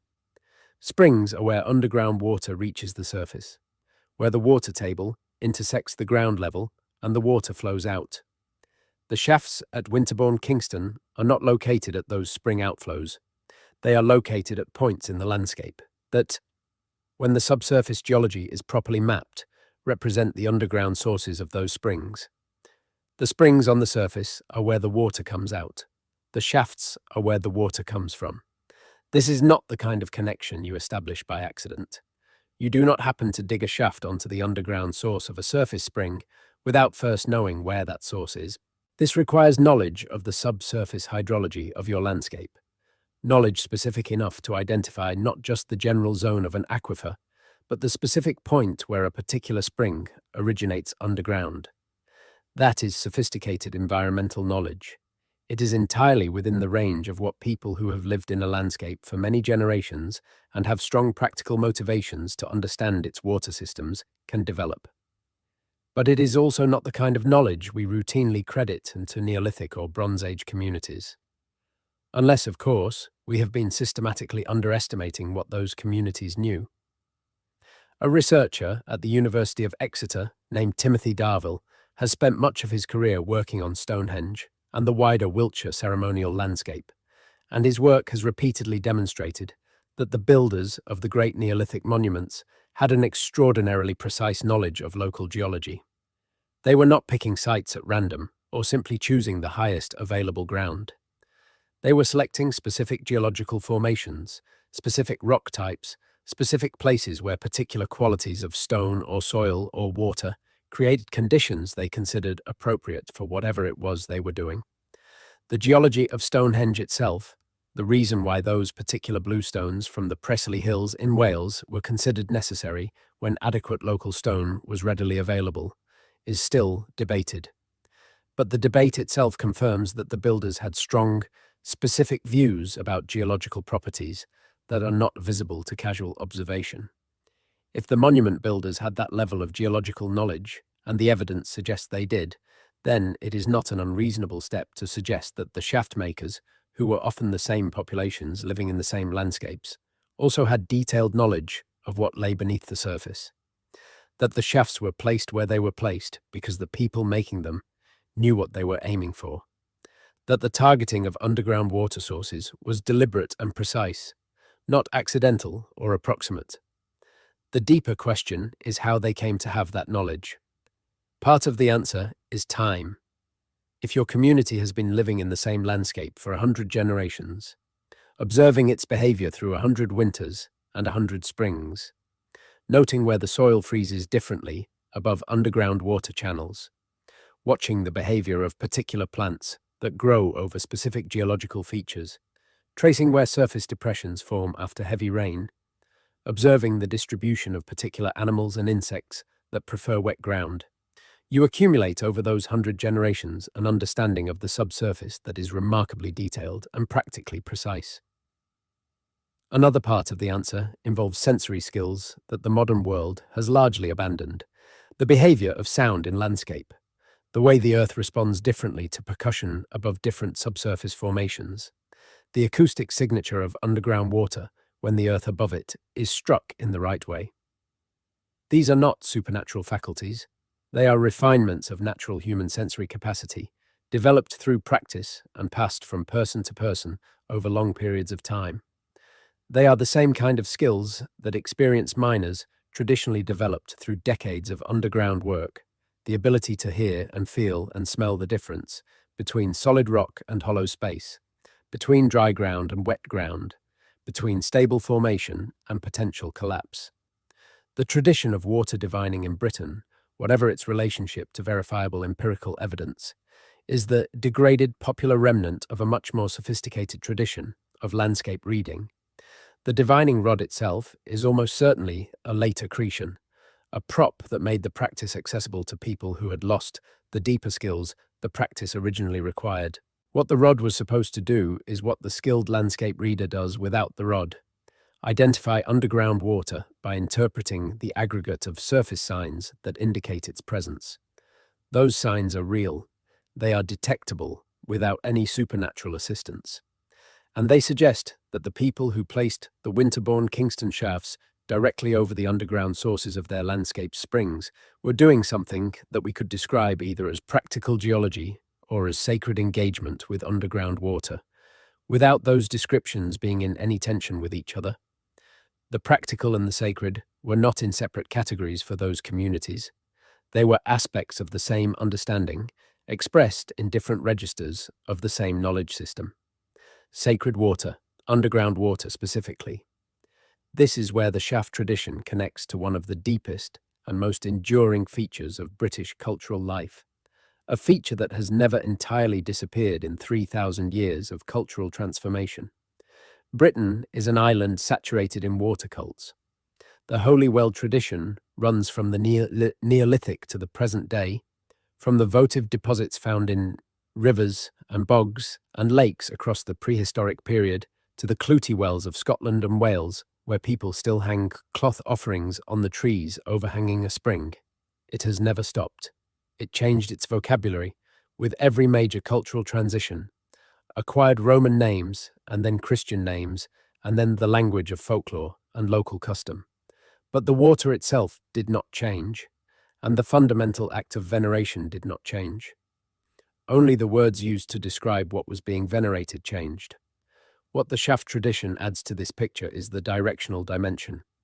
The holy wells of the historic period are surface features, places where underground water reaches the surface and can be encountered without descent. The shaft tradition reverses this. Instead of meeting the water where it comes out, you go to meet it where it is. You construct a passage that descends to the water on its own terms, in its own environment, in the underground world where it exists, before it becomes a surface spring or a river or a rain-fed stream. The difference between receiving what the underground offers at the surface and going underground to engage with it at its source is the difference between a passive and an active relationship. A spring is the underground offering its water to the surface world. You can receive that offering without doing anything extraordinary. You build a wellhead around it, protect it, honor it, use it. The water comes to you. A shaft is you deciding to go down. You deciding to reach the underground world on your own terms, through your own constructed passage, at a point you have chosen and prepared and invested with the labor of construction. That is not passive reception. That is active relationship. That is engagement on both sides, with the understanding that both sides have something to contribute. What do you bring to that engagement, going down the shaft? The archaeological contents of the shafts tell us. You bring things of value. You bring amber from hundreds of miles away, which represents both the value of the object itself and the labor of the network that brought it to you. You bring worked objects, objects that required skill and time to make. You bring animals, not just any animals, but specific species placed in specific positions, suggesting that the selection was made according to principles we have not fully decoded, but that were clearly meaningful to the people following them. You bring human remains, arranged with the same deliberateness that characterizes everything else in the shaft deposits. And what do you receive? That is the question the archaeology cannot directly answer, because you take it back up with you. You go down with specific things, and you come back up with what the underground gave you in the exchange. Knowledge, perhaps. Access to water with specific properties. Something experiential. Something that happens to you in the environment of the underground shaft, in the darkness and the pressure and the acoustic strangeness of 30 or 60 or 80 meters of solid chalk. Something that changes you in ways that justify the extraordinary investment the descent required. The experiential dimension of underground spaces is an area of serious scientific inquiry that most popular accounts of ancient sacred sites do not adequately address. Underground environments have specific effects on human perception that are well documented in the psychological literature. Darkness at depth is total in a way that surface darkness never quite is. The acoustic properties of enclosed underground spaces amplify certain frequencies and create resonance effects that are physically measurable. The temperature at depth is constant in a way the surface temperature never is, which after a few hours produces a specific kind of bodily disorientation as the sensory cues that normally anchor time perception are removed. The pressure differential at depth is small but perceptible. The smell of deep chalk or limestone is distinctive, a mineral complexity that has no surface equivalent. A person who descends 30 meters into a chalk shaft and spends time at the bottom is having a perceptual experience that is categorically different from any experience available on the surface. The question of whether that experience was an incidental feature of the shaft, a condition to be tolerated in the course of getting to whatever was down there, or was itself part of the point, is a question that the archaeological record does not definitively answer. But the evidence from the shaft contents, the evidence of fire at depth suggesting sustained time underground rather than quick deposits and immediate ascent, the evidence of wooden chambers built at depth for reasons that went beyond simple structural necessity, and the evidence of the acoustic design of some underground features in related traditions, all suggests that the underground experience was deliberately sought, not merely incidentally endured. Rupert Till at the University of Huddersfield has done extensive and carefully documented work on the acoustic properties of the Stonehenge monument, demonstrating that its design produces specific sonic effects that would have been remarkable and potentially overwhelming for people experiencing them in the context of ceremony and communal ritual. Similar acoustic analysis of Neolithic megalithic tombs across Ireland and Scotland has shown that many of these structures were built with extraordinary acoustic sensitivity, with chamber dimensions and stone arrangements that produce specific resonance at specific frequencies and that dramatically alter the experience of sound for anyone inside them. The acoustic dimension of ancient sacred design is no longer a fringe proposition. It is supported by rigorous physical measurement. Applied to the shaft tradition, this suggests a design intention that the simple ritual deposit hypothesis does not capture. Shaft dimensions that were standardized across multiple sites as the evidence of comparable depths and diameters at Wilsford and at other investigated sites suggests would produce comparable acoustic environments at comparable depths. Someone descending a standardized shaft in the Wiltshire chalk to a standard depth would encounter, at that depth, a specific acoustic environment that could be reproduced reliably across different shafts in the same geological formation. If the ceremony that took place at the bottom of the shaft involved sound, voice, drumming, any kind of rhythmic percussion, the standardized shaft would produce a standardized sonic transformation of that sound that could be anticipated and designed for. This is speculation. It is informed speculation, grounded in the acoustic physics of underground spaces and in the demonstrated acoustic sensitivity of related ancient sites. But it is speculation, and it needs to be held as such, offered as a possibility that the evidence is consistent with, rather than a conclusion the evidence compels. Now let us go north, further north than Yorkshire, into Scotland, because Scotland has its own shaft tradition, and it is, in certain respects, the most unusual variant of the broader British pattern. In the peat bogs and the limestone karst country of Perthshire and Argyll, there is a class of feature that local tradition has called the wells of the old people for as long as anyone can determine from the historical record. The Gaelic terminology varies by locality, but the general category is consistent. These are wells, in the old sense of the word, that encompasses both natural spring outflows and constructed descents into the ground, that belong to a time before memory, to people whose identity and practices are not specified, but whose presence in the landscape is felt as a given, as something that does not need to be argued for, because everyone in the local tradition simply knows it to be true. The wells of the old people in Perthshire include features that have been documented since the 18th century, when improving landlords and their estate managers and the occasional scholarly visitor began making notes about what they found in their landscapes. The descriptions in those 18th and 19th century sources are consistent in ways that suggest the features were as recognizable then as they had presumably been for centuries before. Circular or roughly circular openings in the ground, ranging in diameter from about 2 meters to considerably more, with sides showing evidence of having been worked, smoothed, sometimes stepped in ways that would have aided descent, going down further than any plumb line that visiting antiquarians thought to lower into them was able to establish.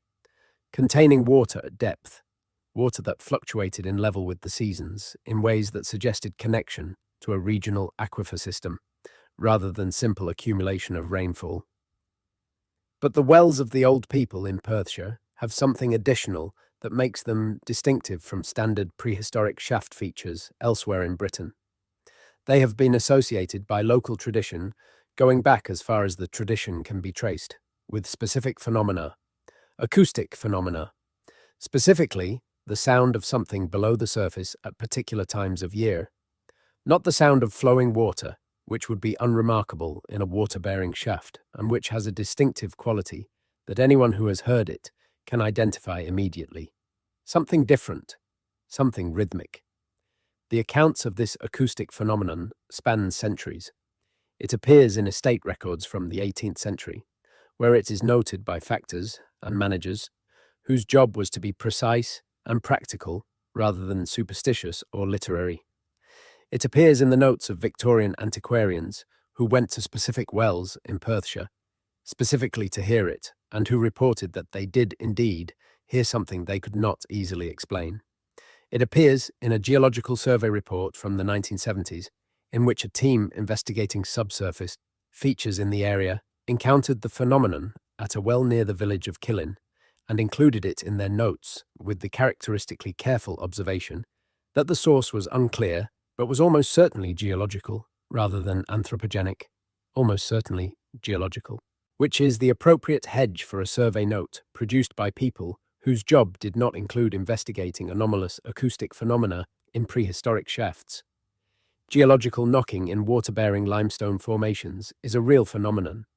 It occurs when pressure changes in underground water systems produce what are essentially hydraulic percussion events, the sudden release of pressure in a confined underground channel, producing a knock or thump that propagates through the surrounding rock. This is not mysterious.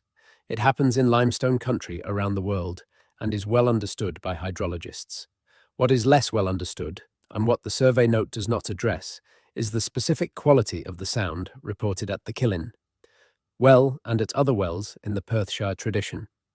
Geological hydraulic percussion is variable and irregular, driven by the irregular dynamics of underground water pressure. What is consistently described in the accounts of the Perthshire wells is something periodic, something with a recognizable rhythm, something that recurs at predictable intervals, at predictable times of year, in a way that allows those familiar with the tradition to anticipate it. Periodic rhythmic knocking from deep in a prehistoric shaft at specific times of year is not easily explained by standard geological processes. It is also not something that anyone with conventional geological training is likely to investigate seriously, because the investigation would require the kind of sustained presence at the site over multiple seasons that geological surveys do not budget for. The survey team at Killin heard it once, noted it, and moved on. Whether what they heard on that one visit was representative of a seasonal acoustic phenomenon or was a one-time geological event is not something their notes can establish.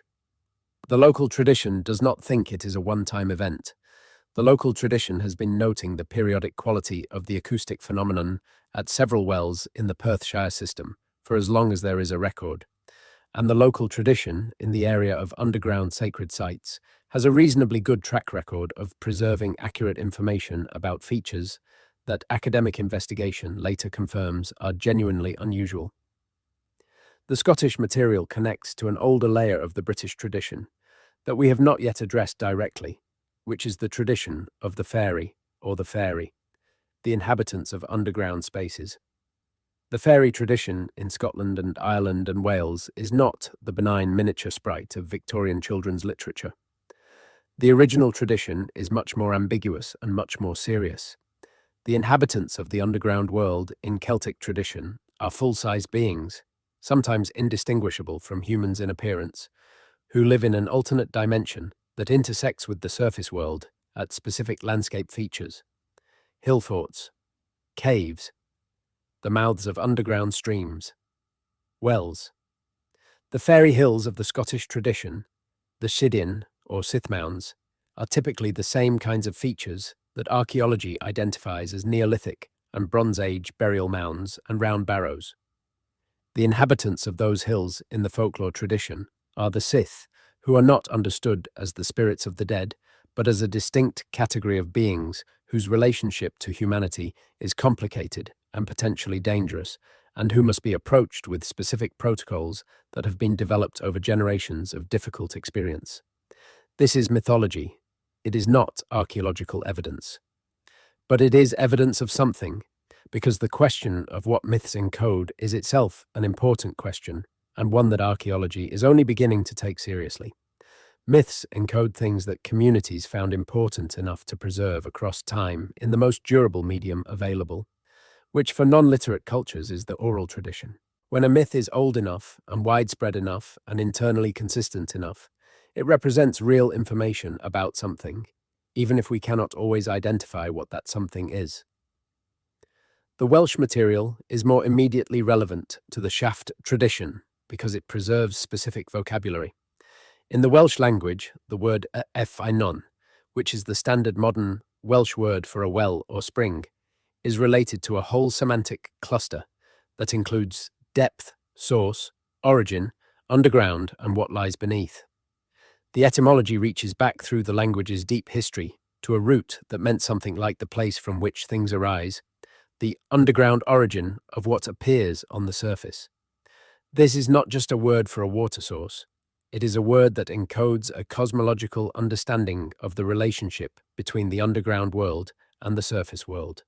The Mabinogion, the collection of medieval Welsh tales that preserves the earliest surviving Arthurian material and that has its roots in a much older oral tradition, uses water features consistently as points of transition between worlds. The other world in Welsh tradition, Annobwen, is not simply the land of the dead. It is an alternate dimension of reality that is accessible from the surface world through specific landscape features. Water features prominently in those transitions. The crossing of a river, the descent to a well, the meeting with figures associated with bodies of water. These are the conventional entry points into Annobwen in the Welsh textual tradition. The poem Preu Dew Annobwen, The Spoils of Annobwen, is one of the oldest texts in the Welsh language and is attributed to the legendary poet Taliesin. Its precise date is debated endlessly, but most scholars agree it preserves material that predates the manuscript tradition by a significant margin. The poem describes a journey made by Arthur and his companions into the underground world to retrieve specific objects. The journey involves a descent. It involves crossing a threshold between the surface world and the world below. It involves specific challenges at specific points in the descent, and most of the companions who go do not return. This is a compressed and allegorical version of something that was, at some point in the tradition's history, a literal practice, the descent into the underground world to obtain specific things and bring them back to the surface. The acknowledgement that the descent is dangerous and that not everyone who goes comes back. The specificity of what is sought, the cauldron, which in the Celtic tradition is associated with transformation and regeneration, and the knowledge of what cannot be known in the surface world. The poem is not evidence of shaft digging. It is evidence that the cultural memory of descent into the underground world as a purposeful and consequential act was alive in Welsh tradition well into the medieval period. How much earlier it goes, and in what form the original practice existed, is a question that the archaeology is beginning to answer in ways that the textual tradition alone could not. Now let us go to the deep shafts. Because there is a category of shaft feature in the British record that we have not yet addressed, one that is arguably the most extraordinary and the least explained of everything that keeps appearing in the English countryside, and it requires specific attention, the deep shafts. Not 30 meters, not 40. Shafts that go down 60, 70, 80 meters into the chalk or limestone. Shafts that would have required weeks of continuous organized effort to excavate with Bronze Age tools. Shafts whose construction represents a commitment of labor and resources that is very difficult to justify in terms of any known religious purpose, even granting that religious purposes can generate extraordinary commitments of labor. 8,000 years of stone construction across the British landscape has established pretty clearly that ancient people would do enormous amounts of work for purposes that were important to them. But even in that context, the deep shafts represent something unusual. The deepest confirmed prehistoric shaft in England was located at Fir Tree Field on Cranbourne Chase in Dorset. It was excavated in the 1980s, and the excavation produced a report that is one of the most carefully written and most carefully hedged documents in the literature on British prehistoric shaft features, because the excavators knew they had found something significant and were determined not to overstate what they could actually demonstrate. The shaft at Fir Tree Field descended through solid chalk to a depth of over 80 metres. 80 metres of hand-dug chalk, excavated with antler picks and wooden shovels and baskets for removing the spoil, maintained in plumb vertical alignment through 80 metres of descent, and kept structurally stable throughout the entire period of its use. At various levels going down, the excavators found animal remains in the positions consistent with deliberate placement. They found artifacts, including worked flint tools.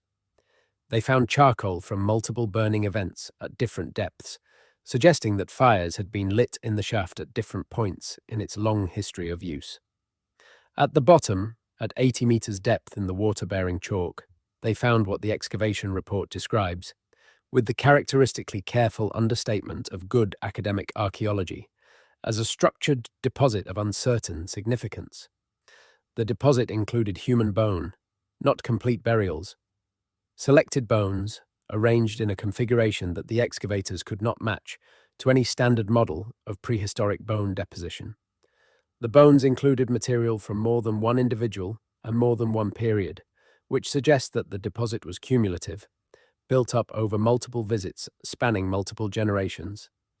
There were worked flint tools of at least 3 distinct technological traditions, which is to say, tools made with techniques that span a considerable chronological range, suggesting that visits to the bottom of the Fir Tree Field shaft had been occurring for long enough to produce material from several different technological periods of the local prehistoric sequence. There was charcoal from multiple burning events, and there was a concentration of what the chemical analysis identified as organic residues consistent with liquid offerings, with substances that had been poured rather than placed. 80 metres, multiple visits over multiple generations, fires lit in the shaft. Liquids poured at the bottom, human bone from multiple individuals accumulated over what appears to be a long period of repeated use. The engineering is remarkable. The purpose remains genuinely unclear, in the sense that no single explanation currently on offer accounts for all the evidence satisfactorily. But the Cranbourne Chase shaft is not even the most extreme case.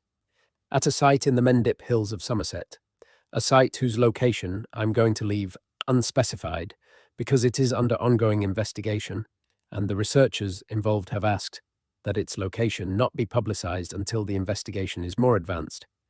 There is a shaft system that preliminary studies suggest may descend to a depth of over 100 metres. The Somerset system has only been partially investigated because the investigation is genuinely and seriously dangerous. The lower sections of the shaft show evidence of deliberate ancient backfilling, meaning that at some point in the past, someone was at the bottom and began filling the shaft in from below, working upward, which implies that whoever was at the bottom at that time had access to the lower portions from a different point, from an entrance that is not the shaft opening visible at the surface, an entrance other than the surface opening.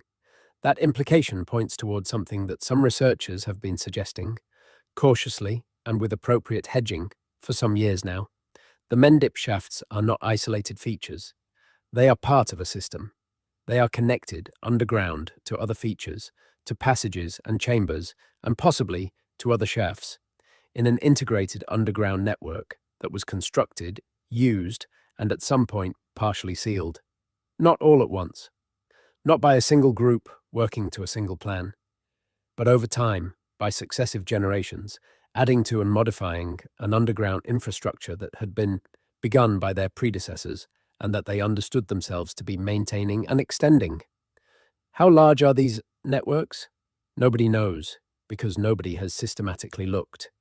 In Wiltshire, in the area immediately around the Stonehenge monument, the sum of evidence from accidental discoveries, construction watching briefs, and limited targeted investigations suggest the presence of subsurface features on a scale that has not yet been adequately reckoned with. The Stonehenge Hidden Landscapes Project, which conducted an extensive non-invasive geophysical survey of the area around the monument between 2010 and 2014, identified dozens of previously unknown subsurface features. Some of these are clearly pits and ditches of types already known from the area. Some are structural features of the kinds expected in a landscape with this density of prehistoric activity, and some are anomalies, features that do not correspond to any known type, features that the project reports describe carefully and without overinterpretation, noting that they could have multiple explanations, but that are there, detectable, underground, unexplained. Until someone excavates those anomalies, we cannot say what they are. The excavation of anomalies in the Stonehenge landscape is not straightforward for reasons that are partly practical. The area is a World Heritage Site with all the attendant regulatory constraints, and partly political. The meaning of Stonehenge is contested in ways that make any finding likely to be fought over publicly. But the anomalies are there. The non-invasive evidence is not going away. And eventually, in some form, someone is going to have to go and look. What they find may reshape everything we currently teach about the people who built Stonehenge. Or it may be explicable within existing frameworks and require nothing more than a revision of regional detail. But the pattern of what has already been found in Wiltshire and Dorset and Yorkshire and the Mendips suggests that the first of those two possibilities is more consistent with the available evidence than the second. Let us now discuss the Roman period, because Rome's relationship with the British shaft tradition is instructive in ways that are not often appreciated.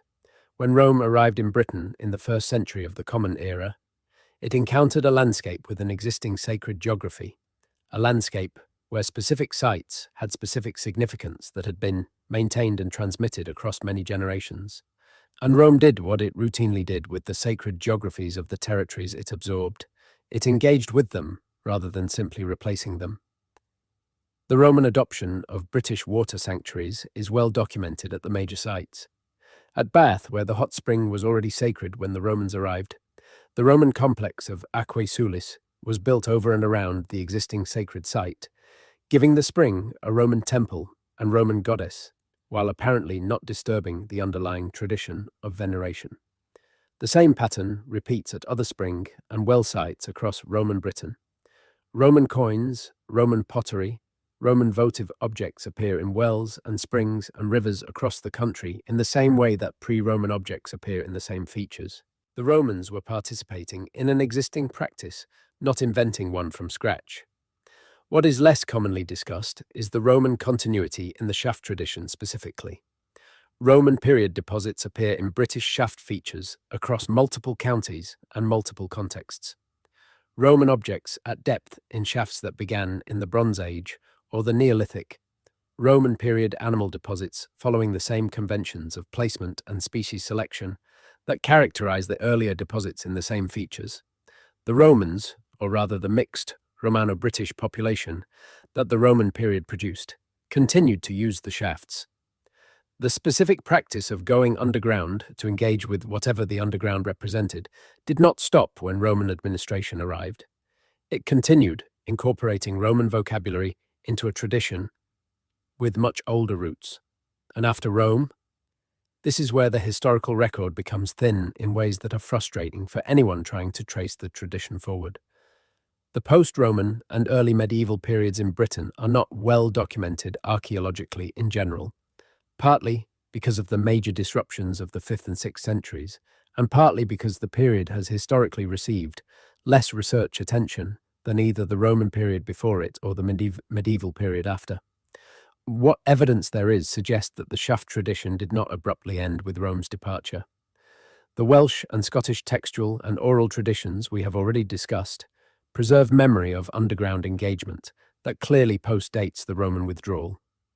The local traditions around specific wells and shafts in Perthshire and Wales and Cornwall are continuous in ways that suggest the practice, or at least the knowledge of what the sites represented, survived the major cultural transitions of the early medieval period.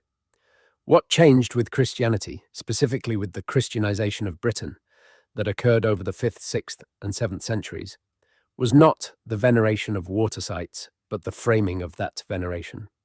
The Holy Well tradition of Christian Britain is the direct continuation of the pre-Christian water veneration tradition, wearing Christian clothing. Specific wells became associated with specific saints. The healing properties of specific waters were attributed to the intercession of specific Christian holy figures. The practice of leaving offerings at wells, the rags and tokens and ribbons that still appear at Clooty Wells in Scotland and Wales today, is the direct continuation of the Iron Age and Romano-British practice of votive deposition at water sites. What Christianity apparently did not perpetuate was the shaft digging, the descent, the act of going down to the source rather than receiving at the surface. The holy wells of the Christian tradition are surface features, almost without exception. They are the springs, the outflows, the places where the underground water reaches the surface and can be venerated without anyone having to descend to meet it. Whether this represents a genuine discontinuity in the tradition, a loss of the underground dimension of the practice, or whether it represents a continuation in forms that the documentary record simply does not preserve, is a question that cannot be answered with available evidence. The shaft tradition required significant engineering capacity and significant organized effort that would have left traces in the landscape and in the material record if it had continued past the early medieval period. The absence of those traces suggests that the shaft digging, the actual engineering of new underground access points, did probably end somewhere in the early medieval period.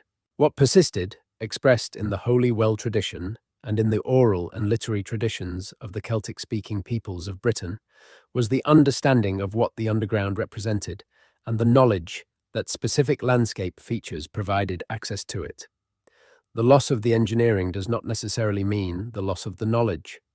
Knowledge can persist long after the specific practice that expressed it has become impractical or prohibited or simply forgotten. The Welsh texts preserving the Andoblian tradition were written down in the medieval period by people who were Christian monks and who presumably did not practice shaft digging, but they preserved the tradition they had inherited, the tradition that encoded the knowledge, because the tradition was understood to be worth preserving. Now let us take the comparison we mentioned earlier and examine it more carefully. The comparison to North America, because this is where the British shaft tradition intersects with questions that go well beyond British archaeology. Questions about the universality of certain human responses to landscape and about the deep history of human movement across the planet. The Kiva tradition of the indigenous peoples of the American Southwest is the most obvious point of comparison, and it is a genuine one. The kiva is a semi-subterranean ceremonial chamber, circular in form, accessed from above through an opening in the roof that mimics the opening of a shaft or a well, with specific acoustic properties related to its dimensions and construction materials, and with a specific cosmological significance as a point of connection between the surface world and the underground world. The sipapu in the floor of the kiva, the small circular pit that represents the original opening through which humanity emerged from the underground world into the surface world, is both a symbolic shaft and a reminder that the original and literal shaft is somewhere in the landscape, somewhere that can, in principle, be found and approached. The kiva and the British shaft are not the same tradition. The cultures that produced them are separated by an ocean and by thousands of years of completely independent development. But they share the structural logic, the underground chamber as the point of connection, the constructed descent as the technology of engagement, the acoustic environment of the underground space as an integral element of whatever the space is used for, the specific geometric relationship between the opening above and the space below, the shaft and the chamber. This structural similarity is interesting without being conclusive. Human minds presented with the physical reality of underground space will respond in similar ways across different cultures and historical periods, because the physical reality is the same. The darkness is the same. The acoustics are similar in similar geological formations. The temperature differential is similar. The pressure of the earth above is not culturally variable. If the underground experience is powerful enough to generate repeated engagement, which the evidence from both Britain and the American Southwest strongly suggests it is, then it will generate repeated engagement in multiple cultures independently, and those cultures will develop similar frameworks for managing and perpetuating that engagement. What is more specific and therefore more significant as a potential indicator of connection rather than convergence, is the shared targeting of underground water. Both the British shaft tradition, as the Winterbourne Kingston evidence suggests, and certain North American traditions of underground chamber construction appear to specifically target underground water sources. Not all chambers and shafts in both traditions are located over aquifers, but the clustering around underground water sources is a pattern that appears in both contexts. The targeting of underground water sources requires specific knowledge of subsurface hydrology. It requires the ability to detect, from the surface, the location of water flowing through rock formations below your feet. The techniques for developing this detection capability, whether through extended observation of landscape indicators or through the refinement of specific perceptual skills, are not culturally specific. They are responses to the physical reality of what underground water does to the landscape above it, and those physical effects are consistent across different geological formations in different parts of the world. If independent development of the techniques for detecting underground water from the surface leads to independent construction of underground chambers over underground water sources, the similarity between the British and North American patterns could be explained entirely without any mechanism of contact.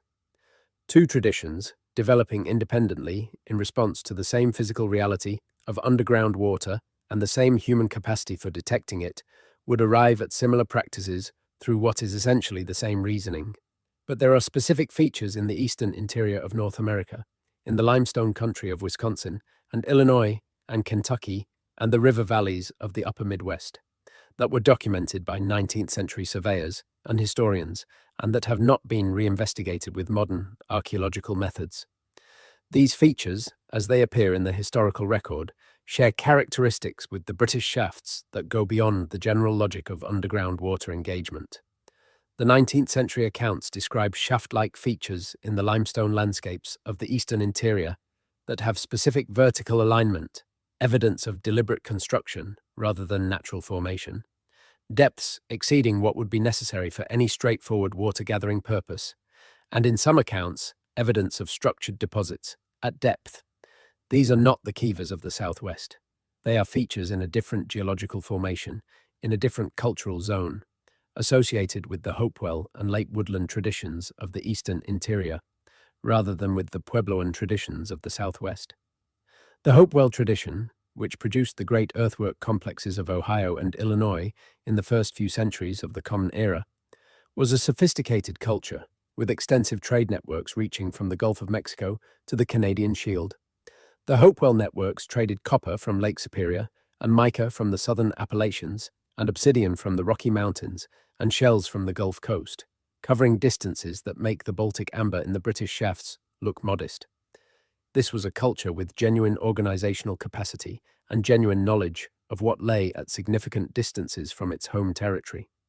The cosmology of the Hopewell tradition, as reconstructed from the material record and from the oral traditions of the cultures descended from Hopewell populations, emphasizes a tripartite universe of sky, earth, and underworld, with the middle world of the Earth's surface being the intersection point between the upper and lower realms. Access to the underworld, in this framework, is through specific landscape features, particularly caves and underground water sources. The great earthwork complexes of the Hopewell tradition, particularly the Newark earthworks in Ohio, with their extraordinary geometric precision, have been interpreted by some researchers as functional models of this cosmological geography, with specific features representing the points of access between the worlds. If the shaft-like features documented in the 19th century accounts from Wisconsin and Illinois and Kentucky are genuine Hopewell period constructions, they represent a physical dimension of this cosmological framework that the surface earthworks alone do not capture.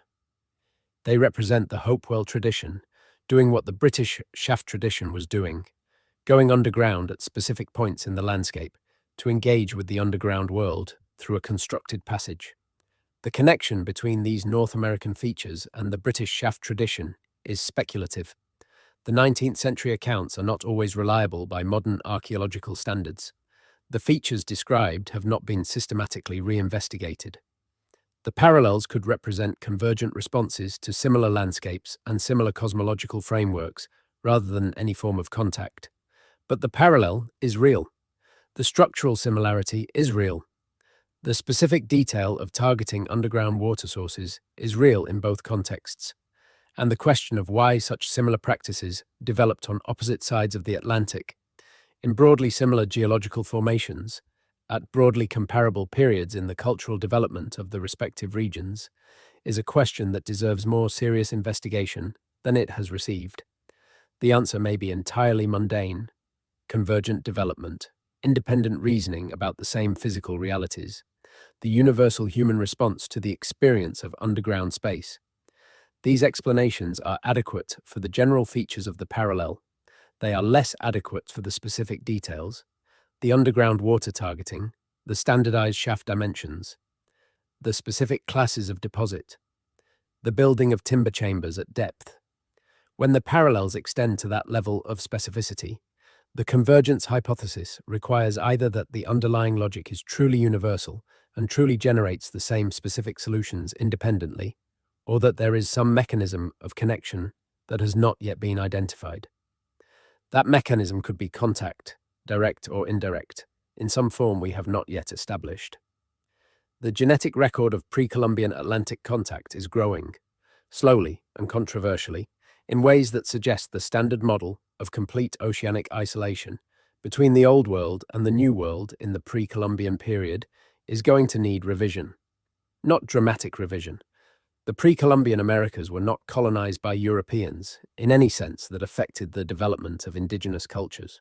But occasional contact, the arrival of small numbers of individuals from the Old World in the New World, or vice versa, is not ruled out by the genetic evidence and is suggested by specific anomalies in the genomic data from certain indigenous North American populations.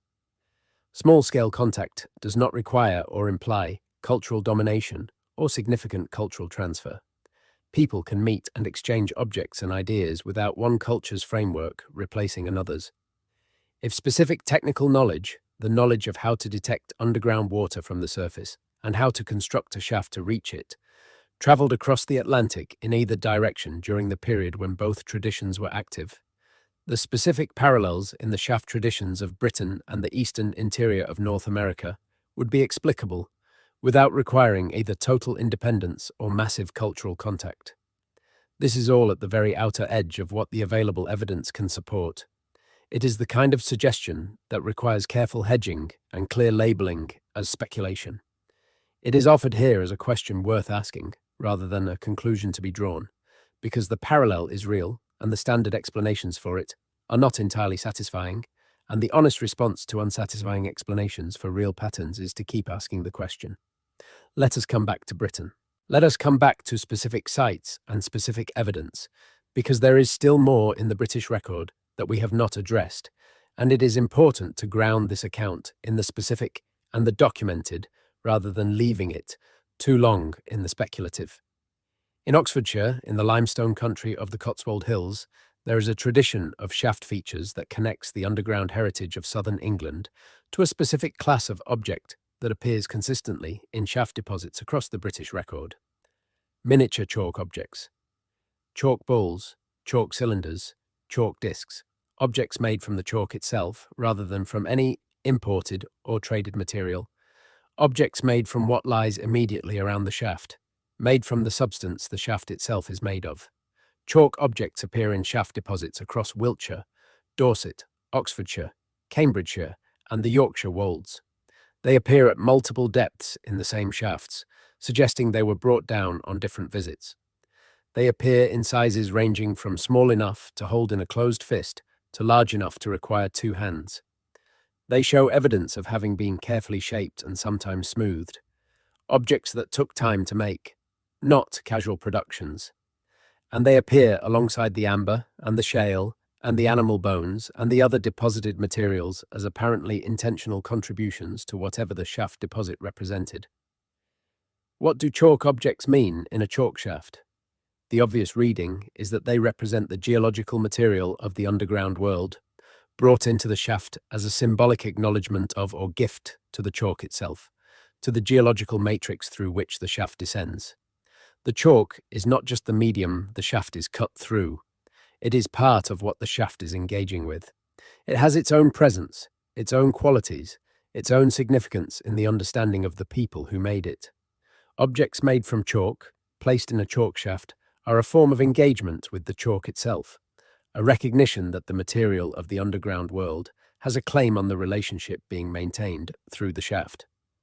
This reading fits with the broader pattern of the shaft deposits, in which the specific materials chosen for deposition appear to have been selected according to a logic of material correspondence, of placing in the underground world objects that belong to the underground world or that encode specific relationships with specific aspects of the underground world. The amber encodes the relationship with distant places. The worked flint encodes the relationship with the technology of cutting and making. The animal remains encode the relationship with the animal world. The chalk objects encode the relationship with the geological substance of the underground itself. If this reading is correct, then the shaft tradition is not simply a tradition of depositing valuable objects underground in hopes of receiving something in return. It is a tradition of maintaining a specific and differentiated relationship with the underground world, a relationship in which multiple aspects of the underground and multiple aspects of the surface world are kept in correspondence through specific acts of material exchange. The deposits are not gifts in the sense of presents given in hope of reward. They are the material expression of a complex ongoing relationship between two worlds that are understood to be in constant interaction. That understanding of the relationship between the surface world and the underground world as constant, ongoing, actively maintained through specific practices is the cosmological framework that underlies the entire shaft tradition. It is not the framework of any specific religion or theology that can be identified and named. It precedes any of those. It is something more fundamental, something that develops over very long periods of time in close relationship with specific landscapes, and something that, once developed, proves extraordinarily durable. 8,000 years durable in the British case. What would it mean to take that durability seriously?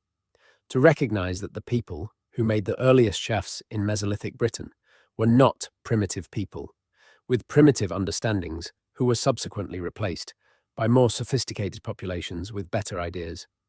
That the tradition they developed was sophisticated enough, adequate enough to the actual experience of living in the British landscape, to survive every subsequent wave of cultural change and to be recognized as valuable by every successive population that encountered it. The Neolithic farmers recognized it, the Bronze Age metal workers recognized it, the Iron Age communities recognized it, the Romans recognized it, the early medieval populations recognized it, even as they reframed it in new vocabulary. 8,000 years of successive recognition is not the story of a superstition that primitive people were unable to shake. It is the story of a form of knowledge about how the world actually works that proved its value repeatedly across a very long time. The wells are still there. They have not gone anywhere. Most of them are sealed, backfilled, unknown, waiting beneath the chalk and the limestone and the peat for whoever eventually develops the motivation and the methods to find them and understand them properly. Some of them are partially known, recorded in county databases as unscheduled features of uncertain date, technically accessible and practically neglected. A handful have been properly investigated, producing evidence that has not yet been adequately integrated into our understanding of ancient Britain. The Stonehenge landscape, with its geophysical anomalies and its known shaft at Wilsford and its several decades of survey evidence pointing toward a subsurface dimension of considerable extent, is probably the best documented case for the scale of what remains to be discovered. The Yorkshire Wolds, with Gart and Slack partially recorded and partially lost, and with the SMR databases containing dozens of unscheduled pit features of uncertain date in exactly the geological context where shaft features would be expected, is another. The Mendip Hills of Somerset, with the partially investigated deep system that researchers will not yet precisely locate, are another. There are others. There are certainly others that nobody has identified yet at all. What happens when someone finally looks properly? When the funding and the will and the method align in the right combination and a systematic investigation of the shaft network in some region of Britain is properly carried out. What will be found is a function of what is there, which is a function of what was done over 8,000 years of practice in the underground world of the British landscape. The honest answer is that we do not know. We know enough to be confident that the finding will be significant. We know enough to be confident that it will challenge the current narrative of ancient Britain in ways that will require revision, perhaps substantial revision, of what we currently teach and write and present to the public about the capabilities and the understanding of the people who inhabited these islands before history began. We know enough to be confident that the specific challenge it presents will not be the discovery of something alien or impossible, but the discovery of something human, deeply and sophisticatedly human, that we have been insufficiently crediting to the humans who made it. The wells beneath Britain are the wells of human understanding. They go down into the earth that sustains the surface world, engaging with what lies beneath in ways that were developed, refined, maintained, and passed on across 8,000 years of life in a specific landscape. They represent a form of knowledge about how the world works, about the relationship between what is visible and what is hidden, about the underground source of what appears at the surface. That was adequate to the experience of living in Britain across an enormous span of human time. We have largely lost that knowledge, not entirely. The fragments that survive in the Holy Well tradition, in the Welsh literary tradition, in the local lore of Perthshire and Somerset, and the Yorkshire Wolds, are genuine fragments of something much larger. But we have lost the engineering, the direct practice, the going down. We have retained the surface expression and let the underground dimension recede into mythology and then into mere curiosity. The wells are waiting for us to remember why they were made. The chalk is keeping the evidence in the same extraordinary preservation that kept the rope and the wooden vessels at Wilsford intact for 3,000 years. Whatever was understood in those underground chambers at the bottom of 80-metre shafts in the chalk, whatever was learned there and carried back to the surface and translated into the life of communities that continued going back for generation after generation, it is encoded in the deposits, in the amber and the shale and the chalk objects and the carefully placed animals and the human bone, arranged in configurations that meant something specific to someone who arranged them. When we finally decode it, we will understand something about the people who lived on this island before us, that we have not yet given them credit for understanding. We will understand that they were not waiting for civilization to give them the tools of sophisticated thought. They had those tools. They were using them. They were going underground with them, in the dark, at depth, in the acoustic strangeness of the chalk, to understand what the underground world had to teach and to bring that teaching back to the surface. The tradition is old, the evidence is buried, the investigation is coming, and when it arrives, the story of ancient Britain is going to be considerably more complex and considerably more impressive than it currently appears. Until then, the wells are keeping watch, as they have been doing for a very long time. Let us now go to East Anglia, because East Anglia has a dimension of the shaft tradition that is almost never discussed and that connects the underground evidence of Britain to a body of landscape history that is itself extraordinary. The chalk of Norfolk and Suffolk and Cambridgeshire is different in character from the chalk of Wiltshire and Dorset. It lies closer to the surface in many places. It is softer and more prone to collapse, and it has a tradition of underground features that the region's inhabitants have been aware of and occasionally falling through into since the medieval period, at least, and that the archaeological record suggests goes back to the same prehistoric horizons as the better-known southern examples. In the Breckland of Norfolk, the sandy heathland country that covers a large part of the county's interior, there are features in the landscape that local people call the Deans. Not Danes, not the ethnic term, but Deanans, an older word with roots in the Old English for a valley or hollow, but used in this specific context for something more particular. The Norfolk Deans are circular depressions in the sandy ground, ranging from a few meters to considerably larger in diameter, with sides that slope inward to central points that in many cases give access to chalk below the sand. Some of them are clearly natural, the result of chalk dissolution creating subsidence hollows at the surface. But some of them are not natural, and the distinction between the natural and the constructed among the Norfolk Deans has not been systematically investigated. What drew attention to the constructed Deans in the context of the wider shaft tradition was a finding made during the investigation of a Breckland site in the 1990s that was being evaluated prior to gravel extraction. The archaeologist conducting the evaluation found, below the sand and into the chalk beneath, a shaft feature that matched the profile of the prehistoric shafts known from other parts of England.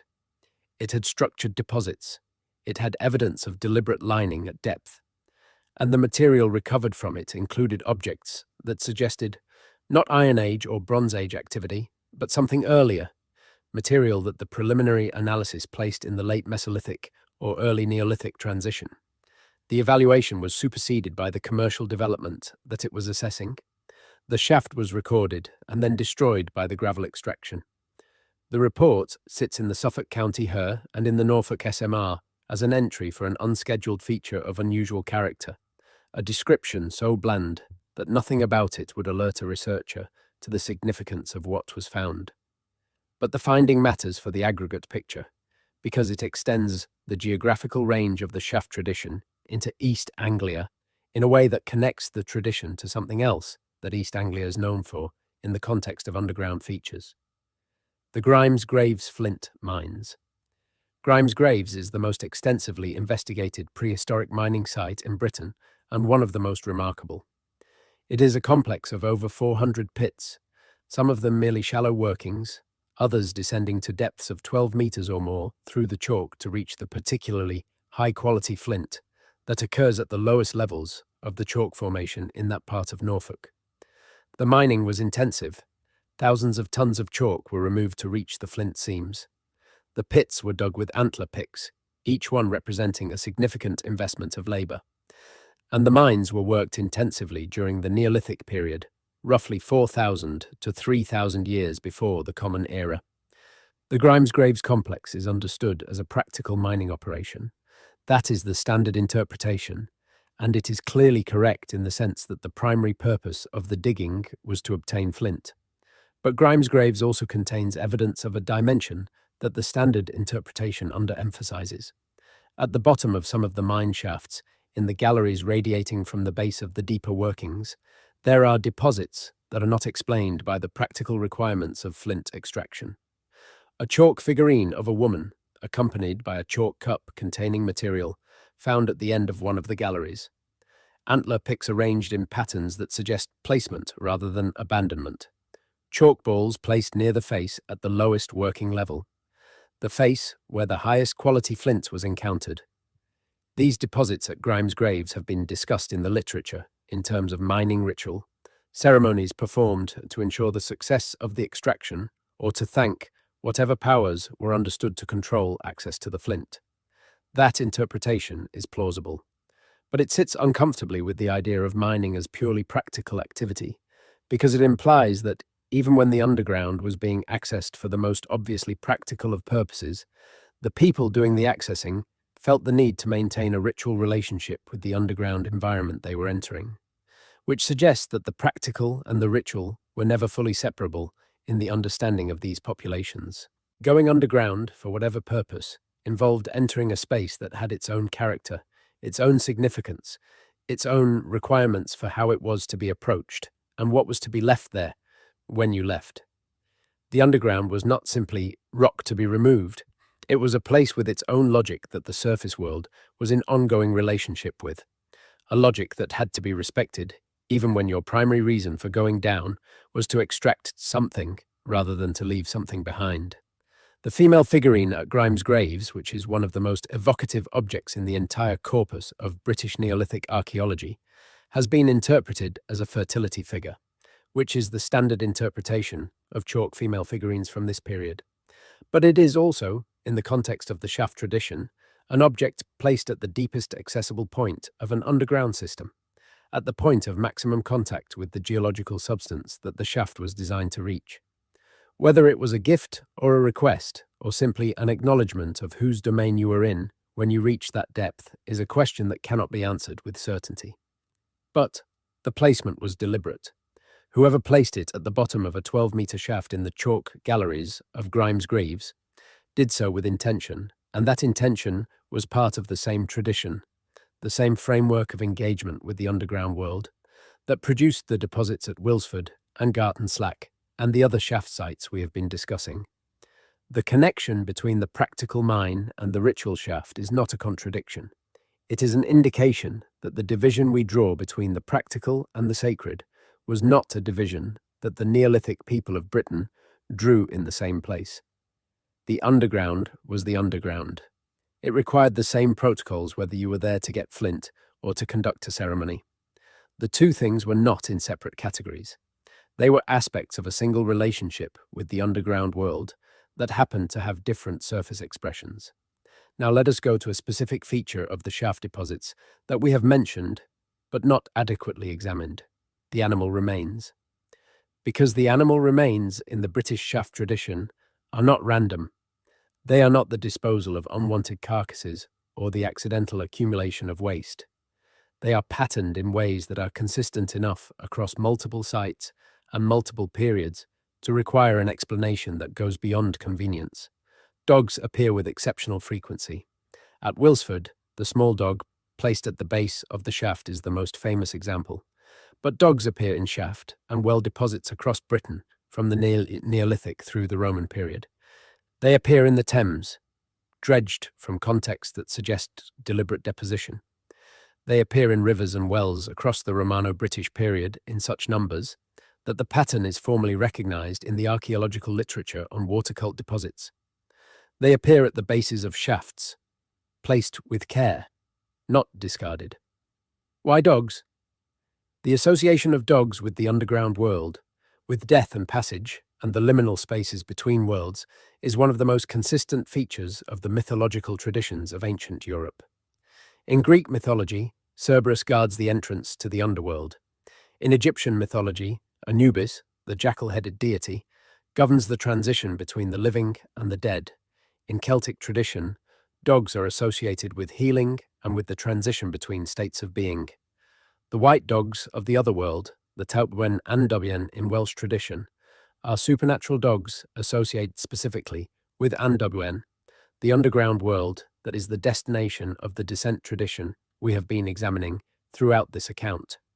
Whether the dogs placed in British shaft deposits were understood in terms that correspond to any of these mythological traditions is unknowable, but the consistency of their presence across 3,000 years of shaft deposition suggests that dogs had a specific role in the logic of the shaft tradition, a role that was meaningful enough to be maintained through all the cultural transformations the tradition survived. Dogs were appropriate for the shaft. Dogs were what you brought with you or what you left behind when you went underground. Something about their nature, their position as the threshold between the wild world and the human world, their association with night and with the detection of what cannot be seen, made them fitting companions for the descent. Horses appear in shaft deposits across the later prehistoric period, from the late Bronze Age through the Iron Age.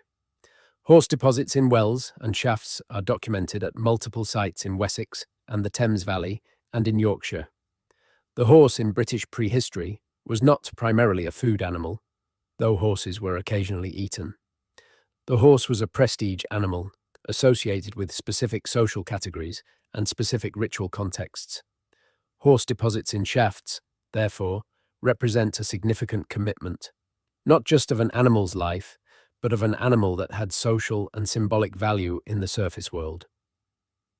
Placing a horse at the bottom of a shaft was a statement about the seriousness of the engagement with the underground world, about the weight of what was being offered or exchanged.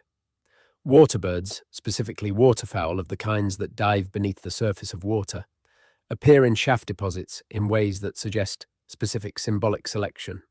A duck or a grebe or a cormorant is a creature that passes between the air world and the water world, that operates in two different physical environments, that crosses the surface boundary both above and below. In a shaft that is also crossing a surface boundary, descending from the air world into the earth, a water bird that crosses from air into water is an appropriate companion. It understands the crossing. It has been doing it all its life. The selection of specific animals for specific shaft deposits across multiple sites and multiple periods implies not just ritual practice, but a coherent symbolic vocabulary.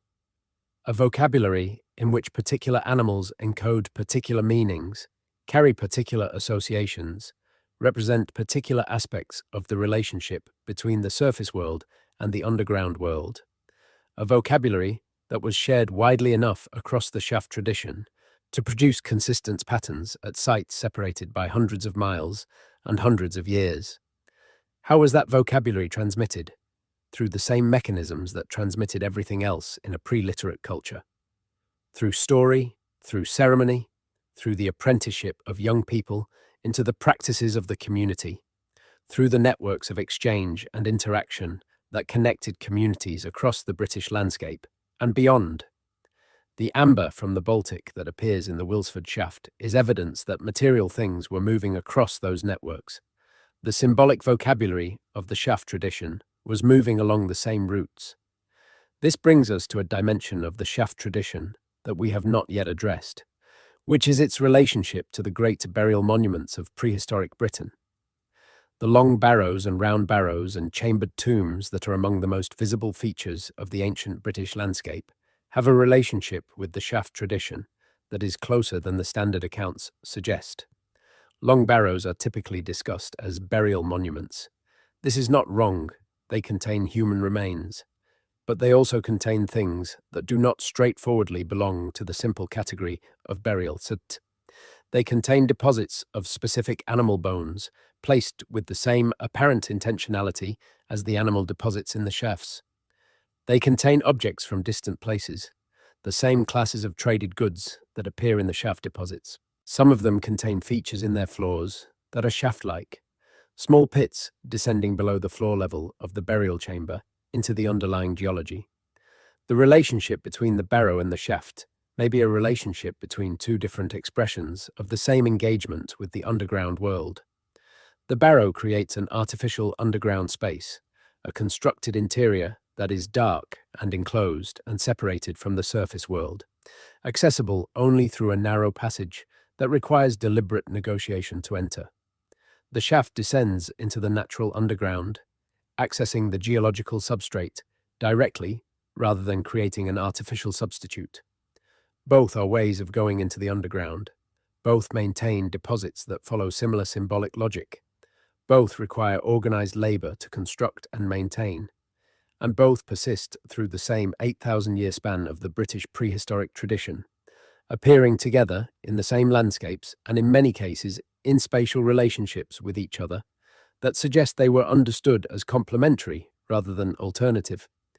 If the barrow and the shaft are complementary expressions of the underground engagement tradition, then the ceremonial landscape of Neolithic and Bronze Age Britain has a dimension that the standard accounts, which focus on the visible monuments, do not capture.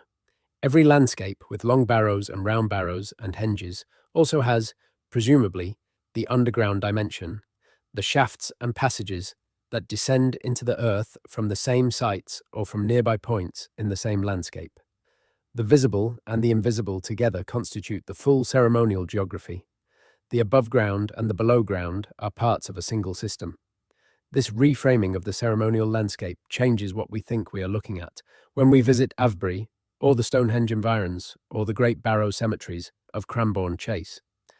We are not looking at a series of above-ground monuments erected by people who lived their entire ceremonial lives in the air.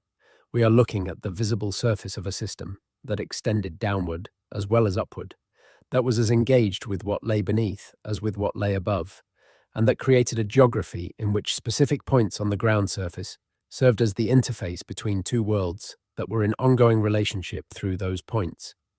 The shafts are the downward interface. The standing stones and the barrows and the henges are the upward interface. And the people who made and maintained both understood them as aspects of a single relationship with the totality of the world they inhabited, above and below. This is a significant revision of how we understand the monument landscape of prehistoric Britain. It implies that the people who built Stonehenge were not simply astronomers orienting their structures to the sky, not simply ritual specialists arranging stones in patterns that reflected celestial movements. They were also people going underground, maintaining relationships with the earth below their feet, engaging with the hidden world that produced the springs and the underground water and the specific geological materials that the monuments were made from. The chalk that forms the landscape of the Stonehenge environs did not come from nowhere. It was laid down over millions of years in conditions that the surface world of the Neolithic could only perceive the effects of, not the process. What the Neolithic people of Wiltshire did know, and knew in considerable detail, was the behaviour of that chalk in their own time, how it held water, how it responded to frost, how it produced the flint that was their primary tool material, how it dissolved slowly to create the karst features and the springs and the subsurface water system that the whole landscape depended on. That knowledge of the chalk was not incidental to the sacred geography of the Stonehenge landscape. It was integral to it. The chalk was not just the substrate, it was part of what was being engaged with. And the shafts were the technology of that engagement, the constructed access points that allowed the people of the surface to go into the chalk and have direct contact with what was there. The Stonehenge monument itself is made partly from Wiltshire sarsen, the hard silicified sandstone that occurs naturally on the chalk downs of the area, and partly from Welsh bluestone imported from the Presely Hills in Pembrokeshire. The sarsen is geological surface material, stone that lies naturally on top of the chalk. The bluestone comes from a different geology entirely, from outcrops of spotted dolerite and rhyolite and several other rock types in the Welsh hills. The combination of surface-lying local stone with imported stone from specific distant geological formations is intentional, not simply a matter of what was closest or most convenient. The shaft tradition, with its practice of going into the chalk and reaching the water below, and the monument tradition, with its practice of bringing specific stones from specific geological formations and arranging them in specific configurations, are both expressions of the same deep engagement with geological substance. The people who designed Stonehenge were not simply building a structure. They were composing a geological statement, assembling materials from different parts of the landscape in a configuration that said something specific about the relationship between different geological worlds. The chalk world of Wiltshire and the igneous world of Wales, the surface stone and the underground water, the visible and the hidden. The shafts were part of that statement. They descended into the chalk while the stones rose above it, down and up, into the earth and out of the earth. The monument and the shaft together forming a complete engagement with the geological world that the people of the Neolithic inhabited and depended on and understood in ways we are still recovering. If this slow journey into the dark past helped carry you toward sleep, a gentle tap on the like button tells the algorithm that there are people who want this kind of long, patient storytelling. Subscribing means you will not miss what comes next when another piece of this hidden history surfaces. I always read the comments, and I love knowing where in the world you are drifting off tonight, what landscape is outside your window, what time it is in your part of the world. Leave a word if you feel like it. For those who want to support this channel in a deeper way, there is the option of membership here on YouTube. Entirely optional. Watching and listening is already more than enough. For now, you do not need to do anything at all. The chalk is cool and the water is deep, and the shafts are there in the dark beneath the English fields, as they have been there since before anyone thought to write anything down. Whatever they were built to engage with is still there too, in the way that things underground are still there, patient in the particular way that things without light and without seasons have no choice but to be patient. Sleep well. Something ancient is keeping watch in the dark below. There is a specific category of British shaft site that we have not yet addressed, and that deserves careful attention because it represents a category of evidence that is genuinely difficult to explain using any existing framework. These are the shafts that were made in landscapes where shaft digging should have been impossible. Not impossible in a metaphorical sense, but impossible in a strictly practical sense, Given what we understand about the tool technology and the organizational capacity available to the populations associated with those landscapes at the relevant times. In the granite moorland of Cornwall and Devon, where the rock is not chalk or limestone, but hard igneous and metamorphic formation that resists even modern mechanical excavation, there are features that the archaeological record classifies reluctantly as shaft-like. They are not shafts in the sense of the chalk features in Wiltshire. They are narrower, more irregular, following lines of natural weakness in the granite, rather than descending in the perfectly plumb vertical of a chalk shaft. But they share certain characteristics with the chalk shafts that are not explained by the geological difference. They have structured deposits. They have evidence of use over extended periods. They have evidence of deliberate modification of naturally occurring fissures to make them more accessible, wider at the entry point, shaped at depth to create a chamber rather than simply ending in the narrowing natural fissure. The Cornish shaft fissures have been noticed by researchers working on other aspects of Cornish prehistory, but have not been the subject of any systematic investigation. They appear in the archaeological literature as incidental observations, mentioned in the context of studies of Cornish stone circles or standing stones, or the remarkable field systems of Bronze Age and Iron Age Cornwall, noticed but not followed up. The relevant question, which is why people were modifying natural granite fissures in the same way that people in Wiltshire were digging chalk shafts, and whether the two traditions represent different geological expressions of the same underlying practice, has not been asked in print in any systematic way. It is worth asking, because the Cornish material, if it represents the same tradition expressed in a different geological medium, suggests that the shaft tradition of Britain was not a function of the availability of soft chalk or limestone, but was a function of something more fundamental, a commitment to the practice of going underground that found a way to express itself, even in landscapes where the geology made it much harder. Granite does not yield to antler picks. You cannot dig a shaft in granite with the tools available to a Bronze Age community, but you can modify a natural fissure in granite to make it usable as a shaft. And apparently, in Bronze Age Cornwall, people did exactly that. The implication is significant. If the shaft tradition adapted to difficult geology, rather than being confined to geological zones where shaft digging was easy, then the tradition was driven by something more powerful than convenience.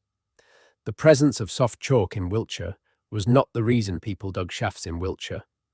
The chalk made it possible to dig shafts on the scale and to the depth that the Wiltshire shafts achieve. But the motivation for digging them was something that also motivated the modification of granite fissures in Cornwall, something that operated across different geological contexts and found different expressions in different geological environments. That motivation was the engagement with the underground world, and it was strong enough to drive people to work with completely different geological challenges in pursuit of the same fundamental goal.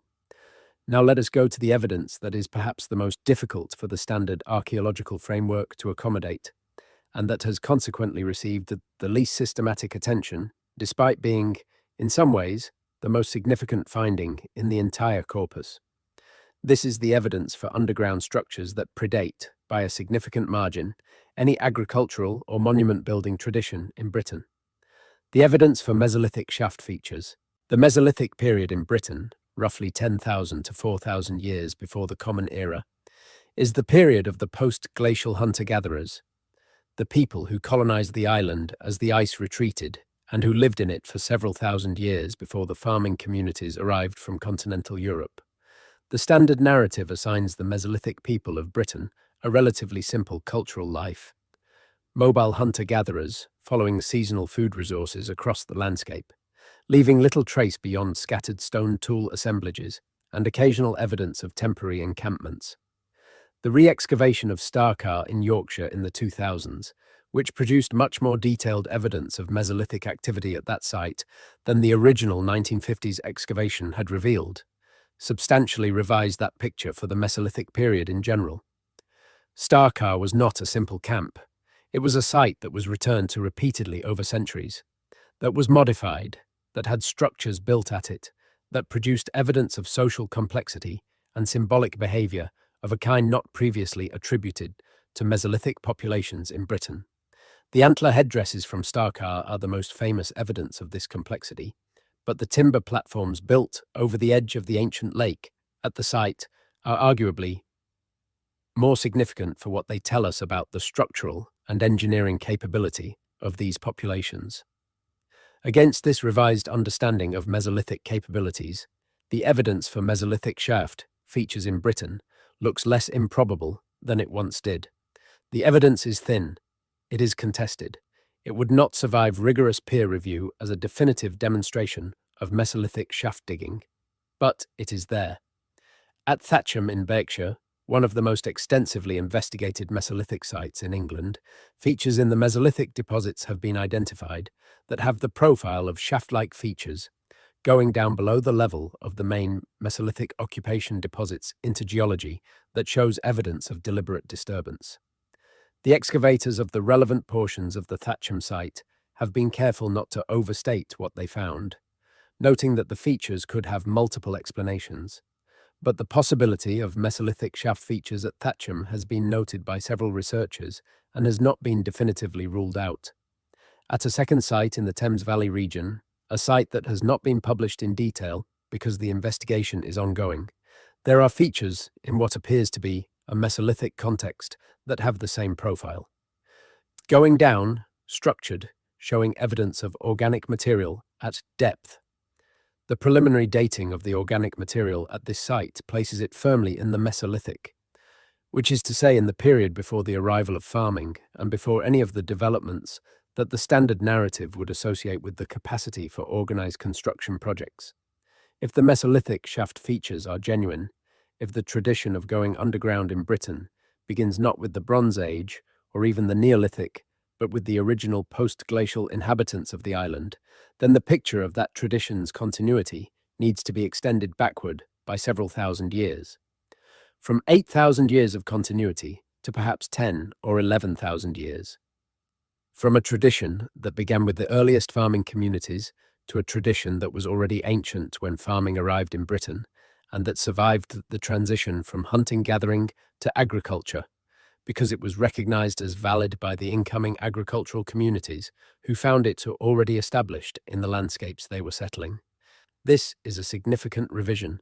It is not one that the available evidence currently compels, but it is one that the available evidence is consistent with, and it deserves to be taken seriously as a possibility rather than dismissed as speculation on the grounds that the Mesolithic people of Britain were not supposed to do things like this. The problem with the not supposed to is that it is circular. We say the Mesolithic people were not capable of organized shaft construction because we have not found evidence of organized shaft construction in Mesolithic contexts. But absence of evidence is not evidence of absence. And in the case of Mesolithic evidence in Britain, the problem is particularly acute because the period is represented in the archaeological record by precisely the kinds of durable materials, stone tools, that survive well, and the absence of other kinds of evidence is partly a function of preservation rather than a function of what the Mesolithic people actually did. Organic materials from the Mesolithic are preserved only in exceptional conditions, conditions of the kind that the wet chalk and the anaerobic deposits of certain shaft features might provide. In other words, if Mesolithic people dug shafts in the chalk, the organic deposits in those shafts would be among the best preserved Mesolithic evidence in Britain, and we have not systematically looked for them. There is a specific site in the vicinity of the Upper Thames Valley where a geophysical survey conducted in the late 2000s identified a series of subsurface anomalies that the survey report describes as potentially of considerable antiquity, specifically noting that the anomaly profiles were not consistent with the Neolithic or Bronze Age shaft profiles known from comparative sites in the region. The report suggests, carefully, that the anomalies might represent earlier features, without specifying how much earlier. The site has not been excavated. The funding for excavation was not available when the survey was conducted and has not subsequently been secured. The anomalies are sitting underground in the Thames Valley chalk, measuring the seasons, waiting for the next investigation. Let us talk about what the people who used the shafts understood themselves to be doing. Not what we think they were doing in retrospect, not the academic framework we bring to their deposits, but what they knew themselves to be engaged with. We cannot know this directly. They left no texts, no explanations, no accounts of their practices in any form we can read. What we have are the deposits they left and the traditions that, filtered through centuries of transformation, preserve something of the framework within which the deposits made sense. The deposits suggest people who understood themselves to be in a reciprocal relationship with something that lived underground. The word reciprocal is important. The deposits are not tribute, not payment forced from a weaker party to a stronger one, not appeasement of something threatening. They are exchange. You bring specific things. You take back something that is not material in the archaeological sense, something that leaves no physical trace in the deposit because it is carried back up with the people who made the deposit, something that justified the extraordinary labor of the descent and made the practice worth maintaining across hundreds of generations. The tradition of reciprocal exchange with the underground world is found in multiple cultural contexts far beyond Britain and far beyond North America. In certain indigenous traditions of Siberia, among the peoples whose ancestors crossed into North America during the glacial period, the underground world is understood as a source of specific kinds of knowledge, specifically the knowledge of what is hidden, of what is not accessible to surface perception, of what lies beneath the surface appearance of things. The shaman in Siberian tradition goes underground, in trance rather than physically, to access that knowledge and bring it back to the community that needs it. In the pre-Columbian traditions of Mesoamerica, particularly in the Maya cultural tradition, which preserves some of the most elaborate and best documented cosmological frameworks of the ancient Americas, the underground world is the place where the raw material of life originates, where the maize comes from, where the ancestors live in forms that can communicate with their descendants if the right practices are followed. The cenotes of the Yucatan, the great natural sinkholes that descend through the limestone to underground water, were the points of access to this underground world, and the deposits found in cenotes, after careful archaeological investigation of many of the accessible ones, are strikingly similar in their general character to the deposits found in British shaft features. Valuable objects, human remains, animal remains arranged with apparent deliberateness, evidence of liquid offerings, evidence of structured deposits accumulated over extended periods of repeated use. The cenotes are natural features. They were not dug.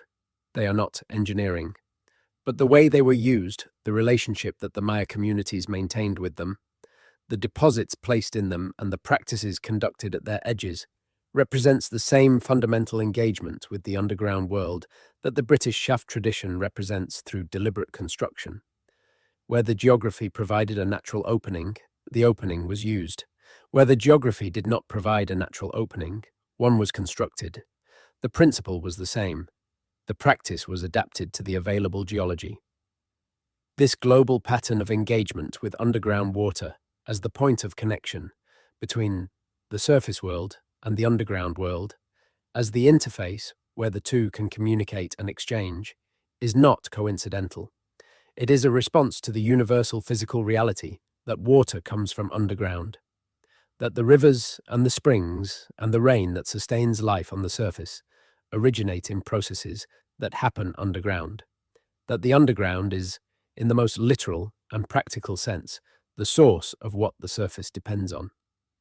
That relationship, the dependence of the surface world on what happens underground, generates the understanding, across multiple cultural traditions independently, that the underground deserves attention, deserves engagement, deserves to be taken seriously as something that is not passive, not inert, not simply the geological substrate on which the surface world happens.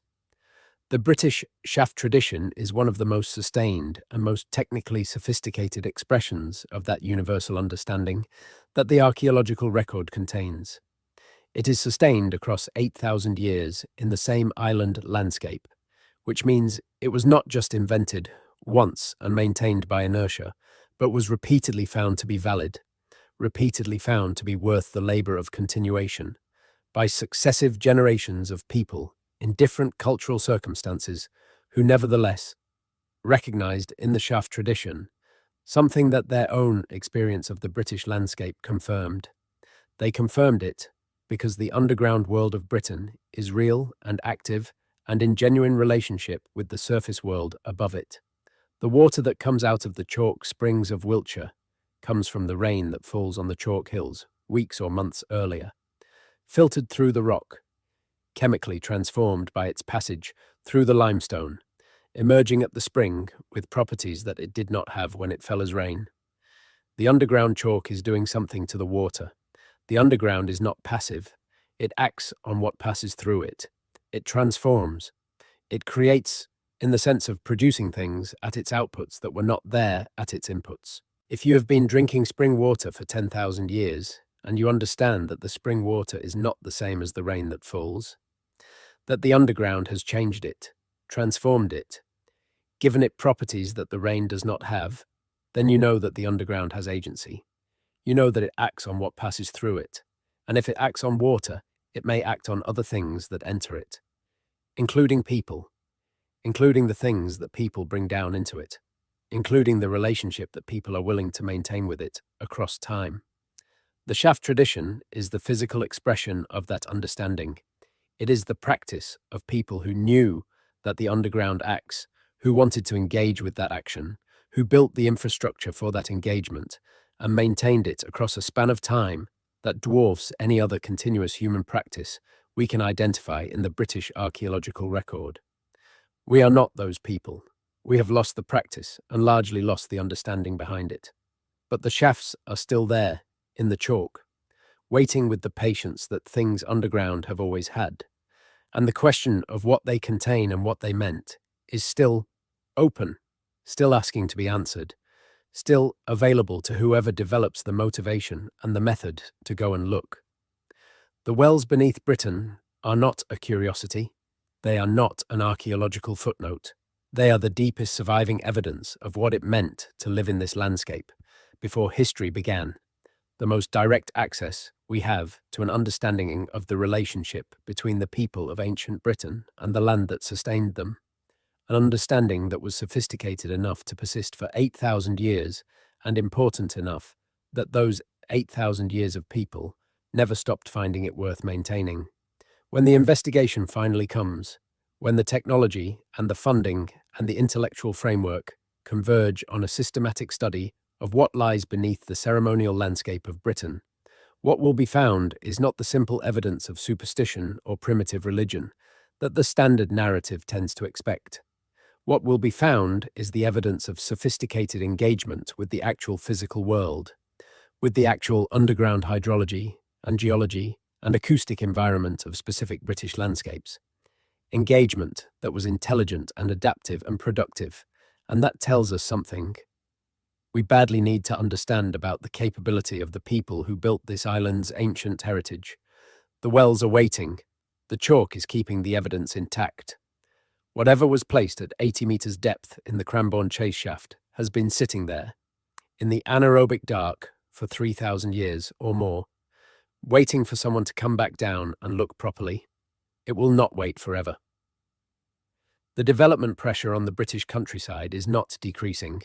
The construction projects that accidentally expose these features are not becoming fewer. Every year, more shaft features are found and filled in before they can be properly investigated. Every year, the window for recovering what the underground tradition left behind narrows a little more. The investigation is coming, or the evidence will be lost, and when it comes, it will change what we know about ancient Britain. Not because it will reveal something alien or supernatural, because it will reveal something deeply and recognizably human. The long, patient, intelligent engagement of many generations of people with the specific landscape they lived in and depended on and understood in ways we have barely begun to appreciate. That is the mystery of the wells beneath Britain.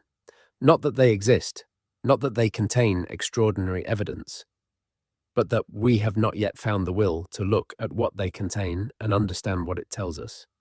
The underground world is not keeping its secrets. We are simply not yet asking the right questions in the right places. The wells are still there. They are waiting with the characteristic patience of the underground, which is the patience of things that have nowhere else to be and all the time in the world. Sleep well and dream, perhaps, of what lies beneath the fields. There is one more thing worth sitting with before sleep fully arrives: the question of what we lose when we lose a tradition. Not what the tradition was, which we have been circling throughout this account, but what the loss of it means for the people who are left with the landscape and without the practice. Britain is an island haunted by the awareness of its own deep history. Anyone who has spent time in the British countryside, particularly in the chalk country of the south, or the limestone hills of the north, or the granite moorland of the west, has felt something that is difficult to put into ordinary language. A quality of the landscape that is not simply ancient, because many landscapes are ancient in geological terms, but specifically used, specifically inhabited in a way that has left a residue. Not visible residue, not necessarily, but a quality of presence, a sense that the landscape is aware of being looked at in a way that landscapes formed entirely by geological process, without extended human attention, do not have. This is subjective. It cannot be measured or tested or demonstrated in any way that would satisfy a rigorous empirical standard. But it is consistently reported by people with no particular investment in ancient British traditions, who simply spend time in the landscape and notice something that they cannot easily explain. What they may be noticing is the aggregate effect of 8,000 years of concentrated human attention directed at specific landscape features, including the underground features of the chalk and limestone. Attention is not a metaphysical concept. It is a physical practice. Paying attention to something means interacting with it in specific and repeated ways. 8,000 years of people going to the same locations, working the same ground, placing the same classes of object in the same underground spaces, creating the same acoustic conditions in the same geological matrix, is not nothing. It is an enormous amount of human activity directed at specific points in the landscape, and the physical traces of that activity are present in the landscape even when the practice that produced them has ended. The wells beneath Britain are those traces. They are the physical record of 8,000 years of attention, of a form of knowledge directed at the underground world that was sophisticated enough to build engineering of considerable complexity in pursuit of a relationship that the people maintaining it considered fundamental to the life of their communities. When that knowledge was lost, when the practice ended, the landscape did not become empty. The traces remained. The underground remained. Whatever relationship had been maintained through the practice did not necessarily end simply because the practice stopped.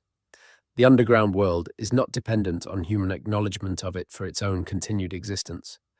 The water still flows through the chalk. The aquifer still feeds the springs.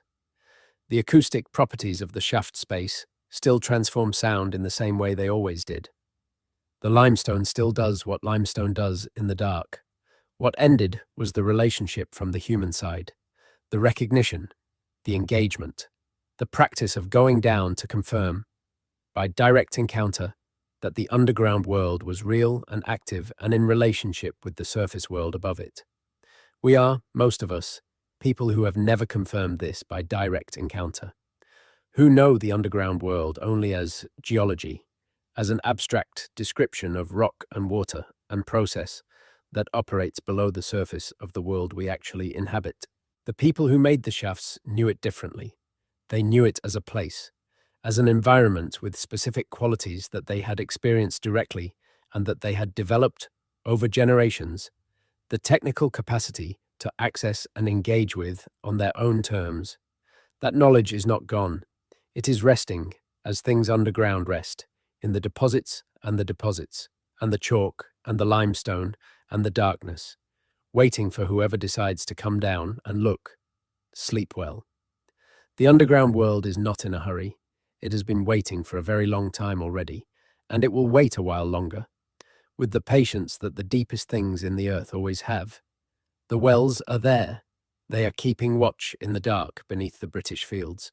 Whatever they were built to communicate with is there too. And someday, when the questions are asked in the right places, in the right ways, the answers will come back up. Good night. The chalk is cool. The limestone is old. The water is moving somewhere below you, in the dark, as it has been moving since before any of us arrived. Somewhere in the fields of England, a shaft waits for a torch. It will wait. It is good at waiting.